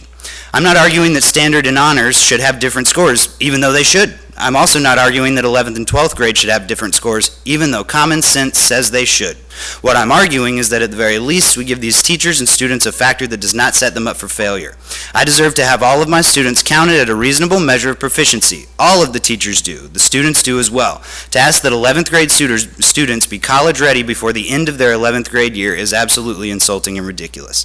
I've been teaching in Clay County for the last 10 years. I've been highly effective every year I've taught and was even one of the few from the county to receive the Florida High Impact Teacher Award last year. Because of this creative accounting this year and my score being calculated with only half my students, I've gone from highly effective to effective and am now ineligible for the Best and Brightest Scholarship that I've received every year since its inception. This is a major deal for me. As a 10th year teacher who has rarely received a raise and hasn't even been given his contracted experience steps in his tenure in Clay County, this money helps ease the burden of that misery. I've had to start a business on the side and sometimes work 3 other jobs to try to make ends meet.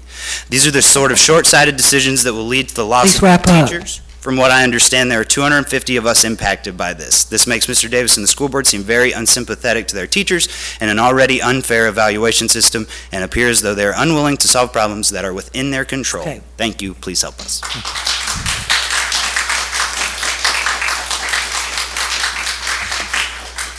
3 minutes goes fast when you're up there trying to say so much. Okay, the last card is Elizabeth Davidson.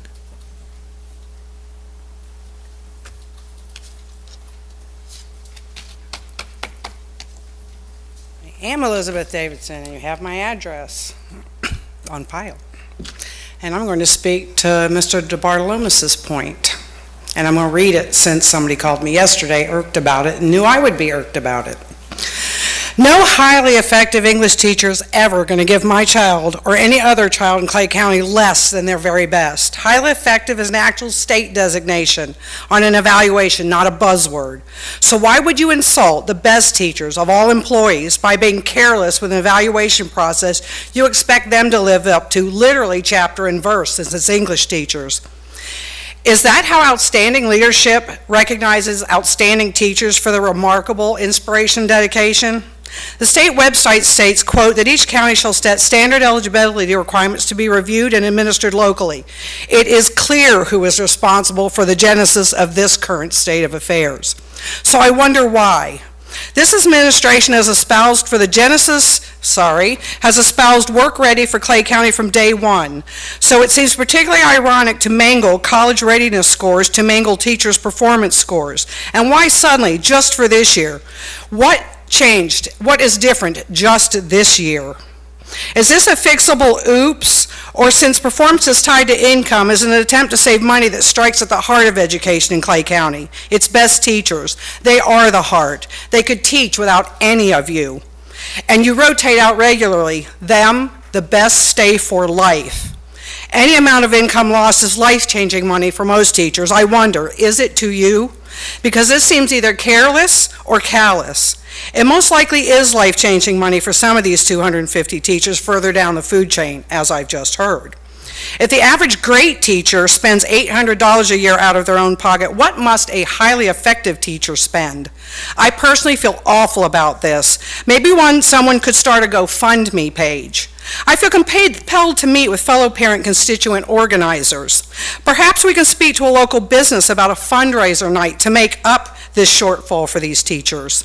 This is shameful. I really do not want this kind of demoralization of my child's teachers to be a part of the climate and culture of our school or any school in Clay County. So to reduce this to terms we, non-teacher, parent constituent type simple folks can understand. The lesson to my child and every child in Clay County is this: do your best, your absolute very best, on everything you do in school, everything. Give 100% and then do all the extra credit you can get your hands on. Give 100%, okay, I said that already, on everything you do in school. But we've mangled the scale you're to be measured by. 100% is now AC. Best you can do. You're still highly effective, but we're going to call you effective. That's what we're going to drop your grade to. And do it again next year, and the year after that, and maybe the year after that. Oh, and kids, read the fine print, if you can find it buried in the emails. You, 11th grade standard English, 20 plus to a class students will be measured for college readiness against seniors and honor seniors, some of whom may only have 10 students in their class. We're asking more and more of the future of all Clay County from the highest impact English teachers in Clay County. Why are you making it harder for them to survive and to continue to teach in Clay County? Our family doesn't love teachers, we revere them. They protect us from stupidity, and I thank you for the opportunity to do the same for them. And Mr. DeBartolomeus, I know you. I didn't know this affected you. I am so sorry.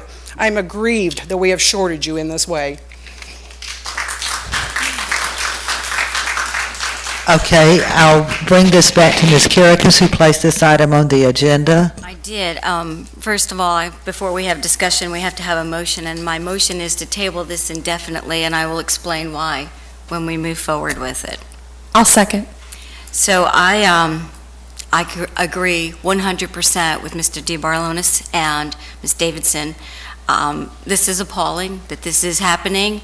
This is costing $7,200 to people who are the best and brightest. This should never have happened, and I'm going to tell you, I've done a lot of research and talked to the superintendent and staff and our attorney and Ms. Paiva, and unfortunately, the CAS committee met and didn't get to choose the cut scores, and the prior superintendents and his administration had the authority to just set it, and they set it.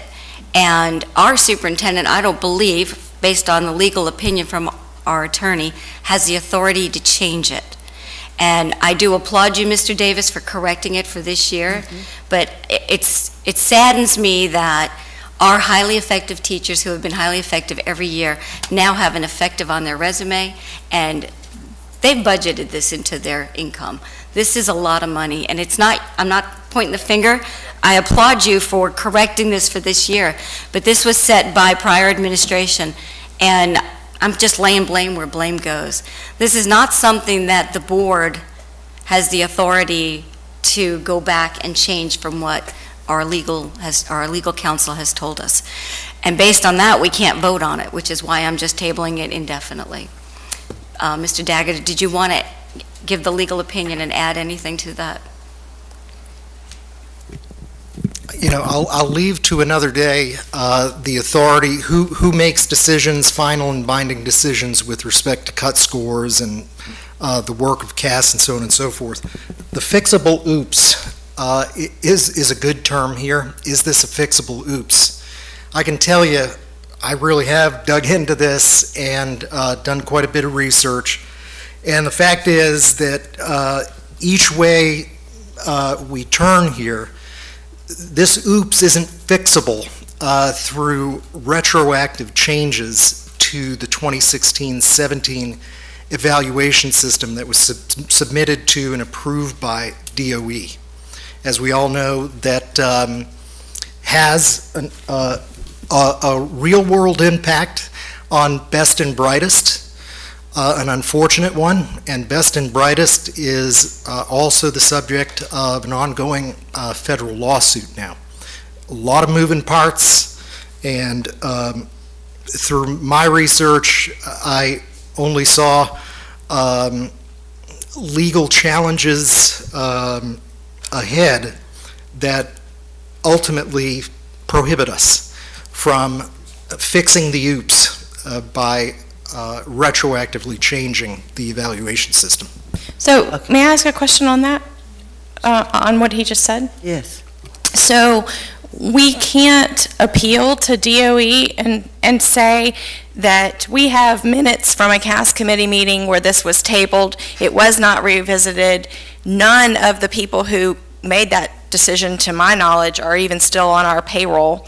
They don't represent Clay County. They don't represent the wishes of this superintendent or this board. I just don't understand why we can't go back and at least make an appeal and ask the question. And I mean, if you had said to us, I called DOE and they said no, and maybe you did, but the unintended consequences of this are huge. No one in Clay County is supporting this today. I don't know why DOE wouldn't say, it's not like we're saying we're only going to apply it to certain teachers in our county. We're going to apply, we want to apply it, well, I want to apply it to all the teachers, and however, to fix the system. It was changed for 1 year, so it's not even like we're asking to deviate to go back, a long time, to even the 4 years of that previous superintendent. So I don't understand why they wouldn't be willing to at least work with us on it and to show them the impact that it makes on these 250 teachers. That's not like it's one or two, even if and they would matter, but 250 is a lot. It's 10% of or almost 10% of our teachers, and they know about the teacher shortage across America. This could drive people from the profession, because if you can't pay your bills, you'll find a different career. Okay, before anybody else, Mr. Davis asked if he could make a statement, so I want to give him the floor now. Thank you, and I can help answer some of that questions. And I guess to Mr. D. Bartolomus, I apologize if I. Please know that my administration, and I'm not trying to be disrespectful, we don't own the establishment of what happened in 16-17. I came in the middle of the movie, so the superintendent owns setting the cut scores. The CAS committee is their job to recommend cut scores. That's what the CAS committee's there for. But the superintendent owns the direction in which the cut scores will be. That is my role. Coming in, the reason we can't go back and change any type of numbers or cut scores, because now it's directly tied to funding and money. And I believe that they would be, for lack of better terms, and I'm sorry if I say this, put me in a spot to say it something differently. I don't want the DOE looking at us and thinking that we're gaming a system in some type of way, shape, or form in order to to make more teachers qualified. And the number it initially started at 250, and I believe it's around 140, 139. I can get the numbers to the board so you'll have it.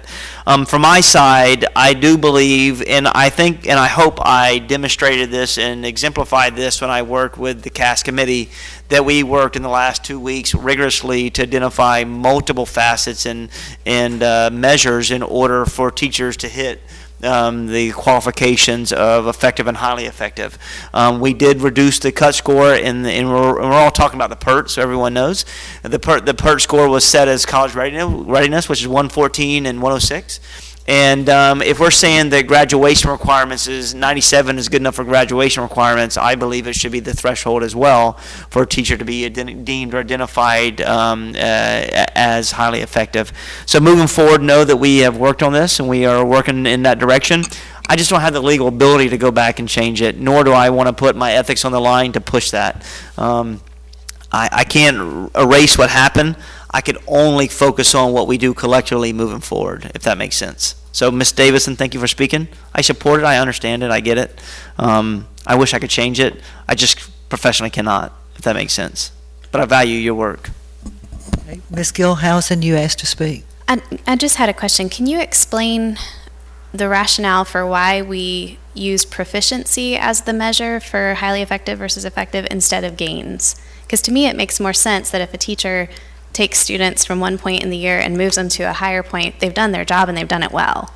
So I don't understand. There's a pure balance of it. I mean, ultimately, you're measured on proficiency is where we're absolutely measured on. Our kids, and proficiency is at grade level. We should hold that measure as for kids to be at grade level. Are you demonstrating grade level, grade level standards? Can you demonstrate the ability to be successful in those grade level standards, and then moving forward to enrichment? The enrichment piece of moving away up above grade level was college ready.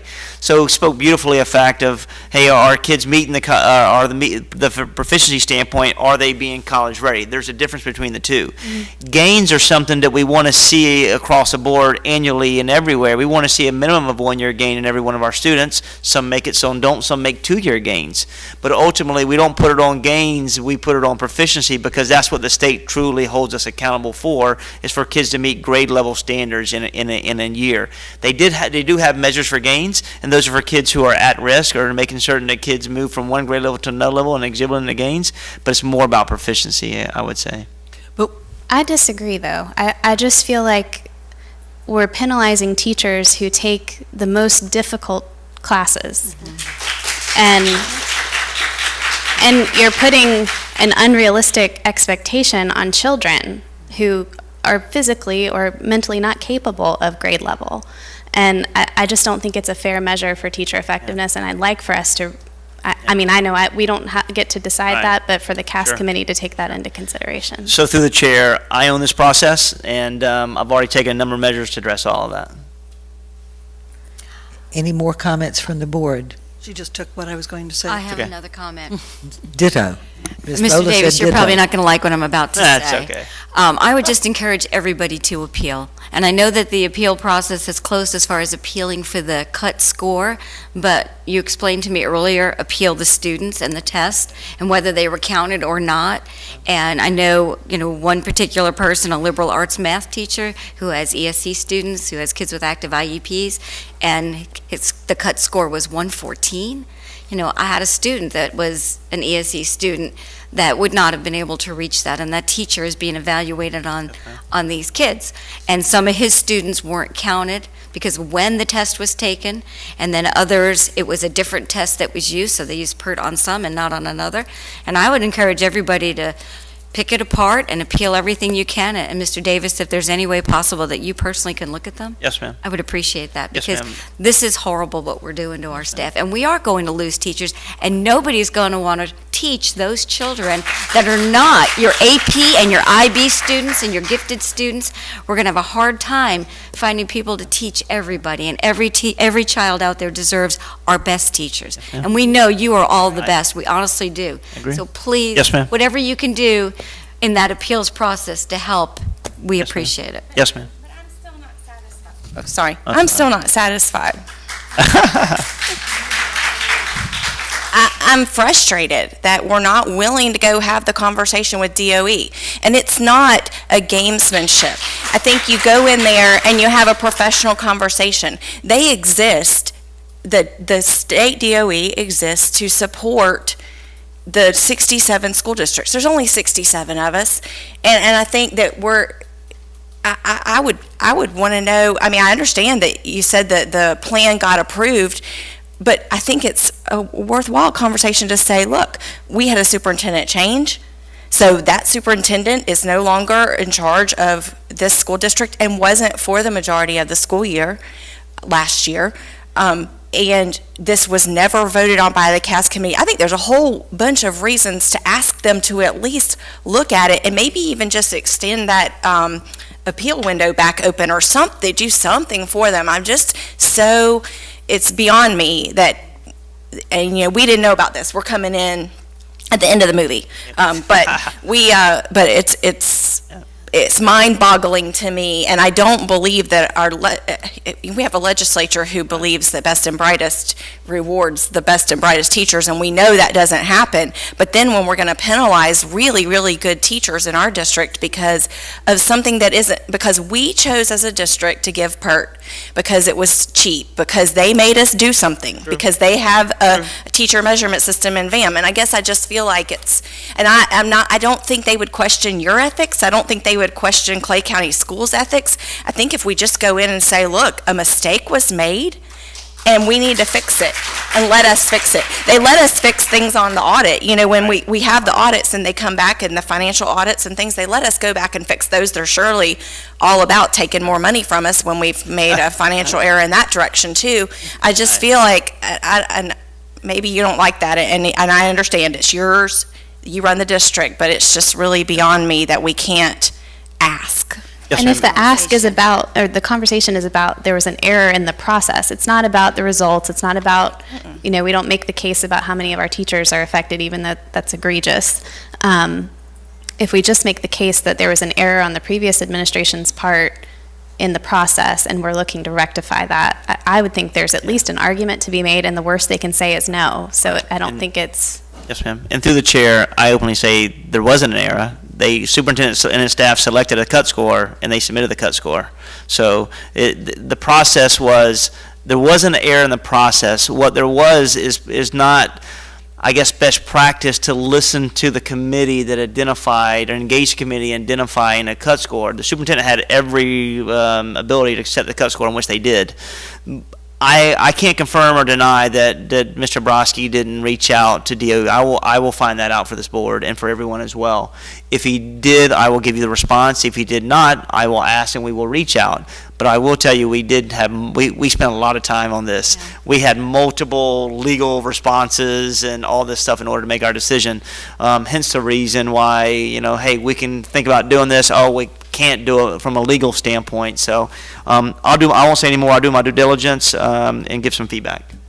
It just doesn't make sense that you would have a sophomore class of liberal arts math and expect them to be college ready. They've got 2 more years to go. Yep. And they're kids that have active IEPs. Right. It's mind-boggling that that's what was chosen to be set. Yep. But in addition, we've got teachers who have been highly effective for years. Absolutely. And teachers who have gotten this best and brightest. And when they're now not able to get those, and the teachers who are wanting to go into the administration, who are not highly effective. So now they've missed that 3-year cut for 3 years of highly effective to be considered for the administration pool as well. It's incredibly unequal. Well, can we do something about that? Yeah, I can. Waiver on that. I mean, Yeah. this is their reputations. Yeah, I mean, these are their careers, and they pride Yes, ma'am. themselves on this. And through the chair, absolutely. That I can handle. I'm sorry. Thank you. I'm sorry. No, I'm going to talk after everybody finishes. But I want everyone to know that I get it. I understand it. I'm not fighting this process. I see a lot. I mean, you will see in my administration what we do for the CAST accountability moving forward for this year. You will be greatly appreciative. I would say that. So know that. I'm good. Okay, any more discussion? I'm going to wait and say something. I couldn't agree more with all 4 of you ladies. I'm embarrassed that we are treating our teachers this way. It's embarrassing. One of you made the comment, who would want to take those classes? Nobody in their right mind is going to take these classes when they're going to get hit over the top of the head. I mean, we're talking people trying to pay their bills. This is their livelihood and their reputation, and they take pride in being highly effective. I'm really galled that we were first told that the CAS committee, that it was agreed on and talked about at the meeting, and I don't believe it was. I do not believe it was. I've had too many people who sat in on that meeting said it never was discussed. They didn't really have a part in it. But we can't unring the bell. But I do agree with you. What have we got to lose but to get our act together and get our talking points and go and appeal this, and surely there's somebody reasonable over there. This is just wrong, and one of the teachers spoke tonight about an injustice when you fight for things that you know are right, and I think all five of us are in total agreement. I think even Mr. Davis agrees with us on this. We just are trying to figure out how we can make this better, but we've got to have a good strategy, and this should have never happened. Never in a million years would any of us have dreamed that this was going to happen. So, Mr. Superintendent, I want you to try to find us a way get through this and not hurt these teachers. Yes, ma'am. I'll do Okay? my best. Okay. Do the best you can. I will. I know you can work a miracle. I'll try. Okay. So, we had a motion to table, and we, motion by Ms. Caracas? I wrote it down somewhere, by Ms. Caracas and a second by Ms. Condon, okay? Any more discussion? All those in favor indicate by saying aye. Aye. Aye. All opposed say no. Motion carries 5-0.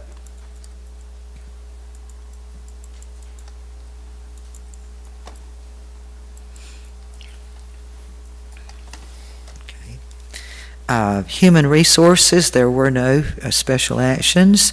D5 is a public hearing to approve as advertised amendments to the 2017 through 2018 admissions and placement manual included in school board policy. I'll open the public hearing. Is there anyone here who would like to address this item? I'll close the public hearing and bring it back to the board. I'll entertain a motion. Move approval. I'll second. Condon and Gilhousen? Okay. Okay. All those in favor indicate by saying aye. Aye. All opposed say no. Motion carries 5-0.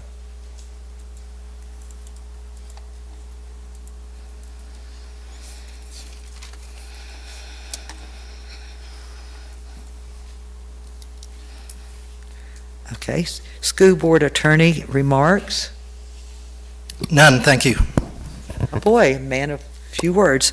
School board member remarks. Well, I'm going to, instead of starting at the end every month, I'm going to start at the end. Next month I'll start at the next, and then everybody's going to get to be first sometime. Okay, Ms. Gilhousen, you go first. I'm going to let Ms. Bola go first. We'll start with somebody Ms. Bola, new you go tonight. first Yeah. then. It's a night for Remember change. now, next month, that Ms. Bola went first, so I want everybody to have a turn We to go have that in the first. minutes? We've got that in the minutes, I hope. Thank you. All right. Just a couple of things. Last week, I was able to attend the legislative platform for the FSBA, where we whittled down from 40-some ideas as to what would be on the platform to 5 major areas with supporting documentation and more talking points to come. Measuring student performance, here again going into provide students in all grades options for demonstrating mastery of standards by using additional student performance measures, broadening those opportunities for our students to prove their efficiency. hiring experienced educators. This I thought was interesting. This was proposed to provide school districts with options to ensure the availability of qualified and experienced school leaders, instructional staff, and support personnel. And one of the ways in which they would be doing this would be to authorize school districts to reemploy school-based administrators, teachers, substitute teachers, and other instructional support personnel after 1 month of retirement versus 1 year of retirement. I thought that was an interesting thought that was highly recommended by a number of different districts. Obviously, keeping communities and students safe, students first, provide students education professionals and communities with safe, well-maintained learning environments and shelter facilities by reestablishing the authority for school districts to levy up to 2 mills. And that probably had one of the highest votes in all. The opportunity for us to recoup some of our public funds, supporting public school choice, allowing for addendums to the standard contract that have been agreed upon by the school board and the charter school applicant, and leveraging the use of federal funds, maximize the efficient use of federal Title I funds, and avoid duplication of services.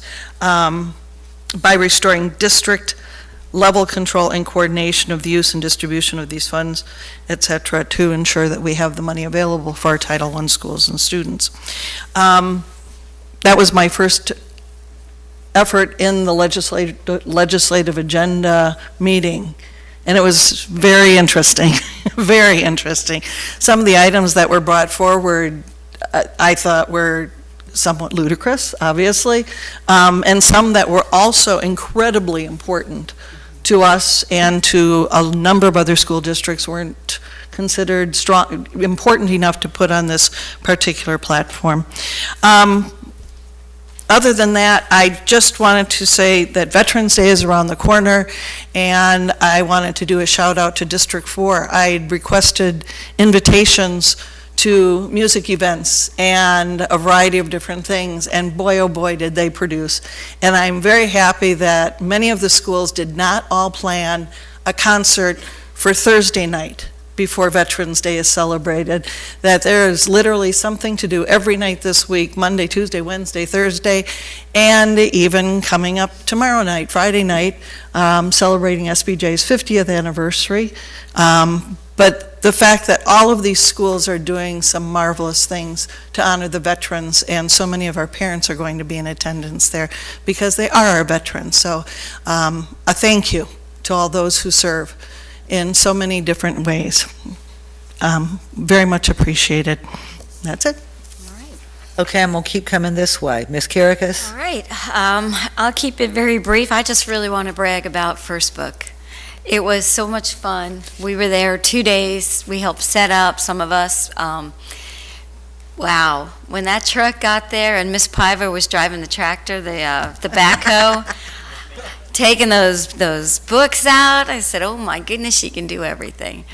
And it was amazing the next morning when we saw those kids come in and all our teachers come and people just leave them with books. Wow, I never expected it to go so quick. 2 hours and all those books were gone. That just amazed me. But you had such great work. Everybody that there was helping you, your staff, your volunteers, you had people, tons of people helping. It was great. We had students from Bannerman that were out there. We had just tons and tons of people, our bus drivers. It was really a collaborative effort, and it's certainly worth doing again. All 5 board members were out there. We were so proud of you, and I just want to say thank you for putting 40,000 books in our kids' hands, and I'm looking forward to the next 80,000. That's all I have. Thank you. Okay, Ms. Condon? I have a few more things written down than I guess everyone else. I wanted to send our board's congratulations. I'm sure you all would agree, to Beth Sweeney, the legislative person in St. Johns County. Last week she had her baby, little Wellesley or something like that. And Beth's husband is also a lobbyist, so they're hoping that they can recuperate and get back to session in January. That's her goal, allegedly. But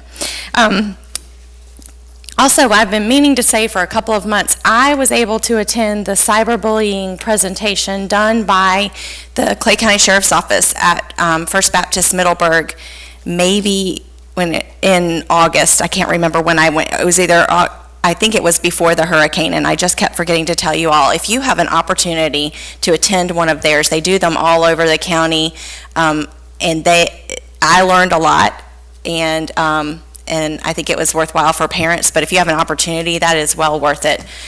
Deputy Paget and Deputy Hawkins do that. They do a great job. They kind of play off each other, and Deputy Hawkins was actually one of our resource officers at Middleburg High School last year, so that's very good.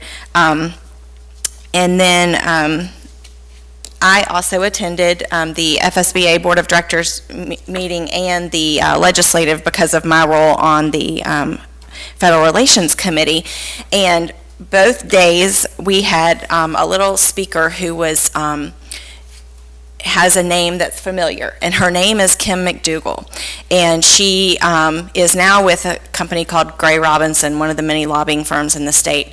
She, as recently as June 30th, was Governor Scott's chief of staff, and she's worked her whole career in and around the legislature, and she knows how to get things done. And she said some things that were very poignant to me, and I don't know if they would be to anyone else, but I'm just going to share two tonight. And one of those was, she said, get started early on your legislative platforms. And we have been way behind the curve. So when you want to start working toward something, she said, we really should start it for the next session as soon as this session ends. So if we wait until next fall, we'll lose 6 months. So I'd like for the board to consider that. And then the other thing that she encouraged us all to do was to have some wins. And what she meant by that was find some things that are proposed by legislators across the state that we can get behind. One of the ones that she recommended was that legislators can visit schools. Well, certainly we would never discourage legislators from visiting schools. So certainly, yes, we would welcome that. I'm sure you all would welcome that. But there are some things like that, because she said schools, school board members, and really everyone involved in education across the state goes to Tallahassee always telling them how much we're unhappy with, but we never have anything positive to say, and she really feels like that's something that could help us to build some bridges and build some relationships to get things done. So I just wanted that to be put forth for consideration.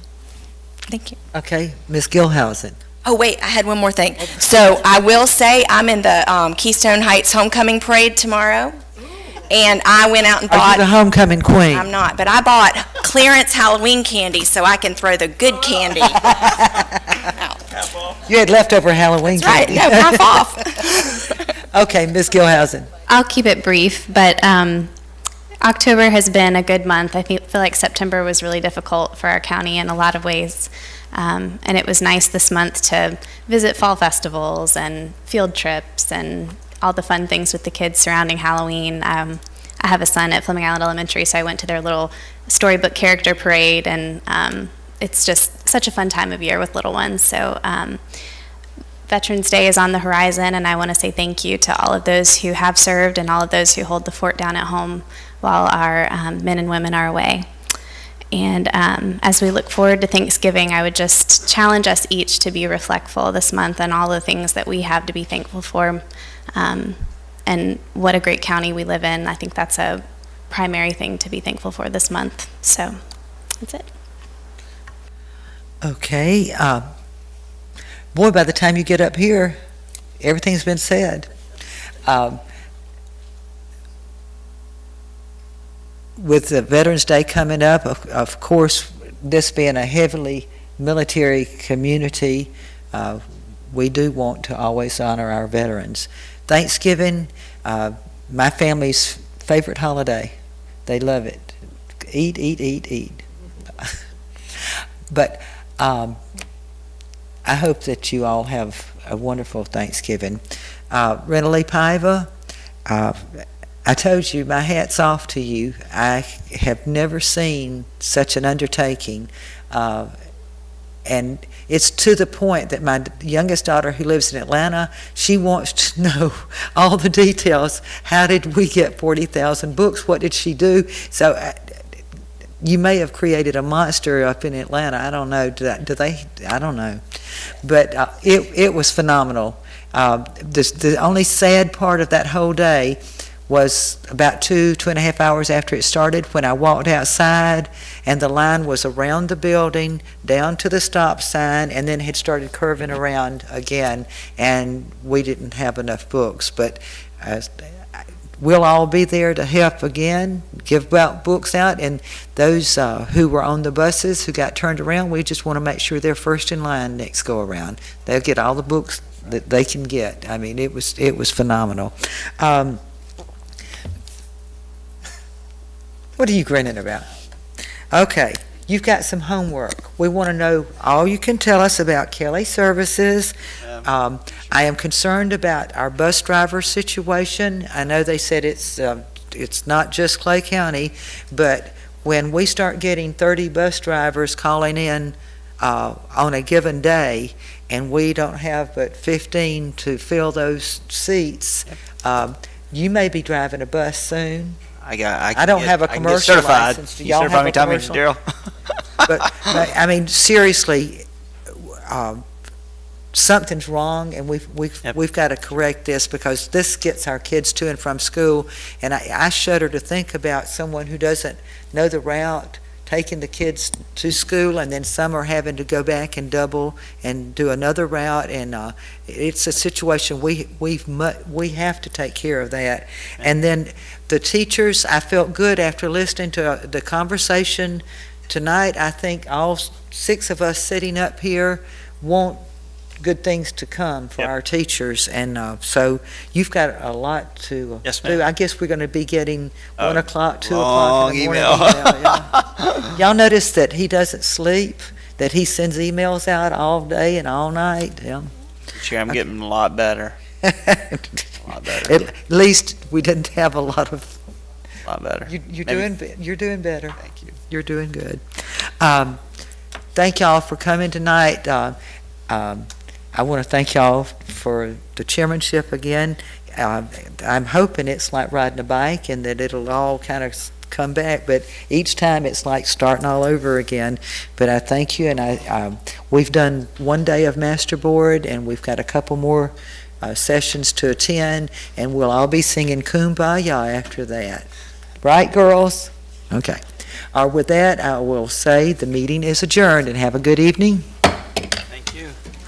Okay. I'm going to wait a couple more days. We got 75% off.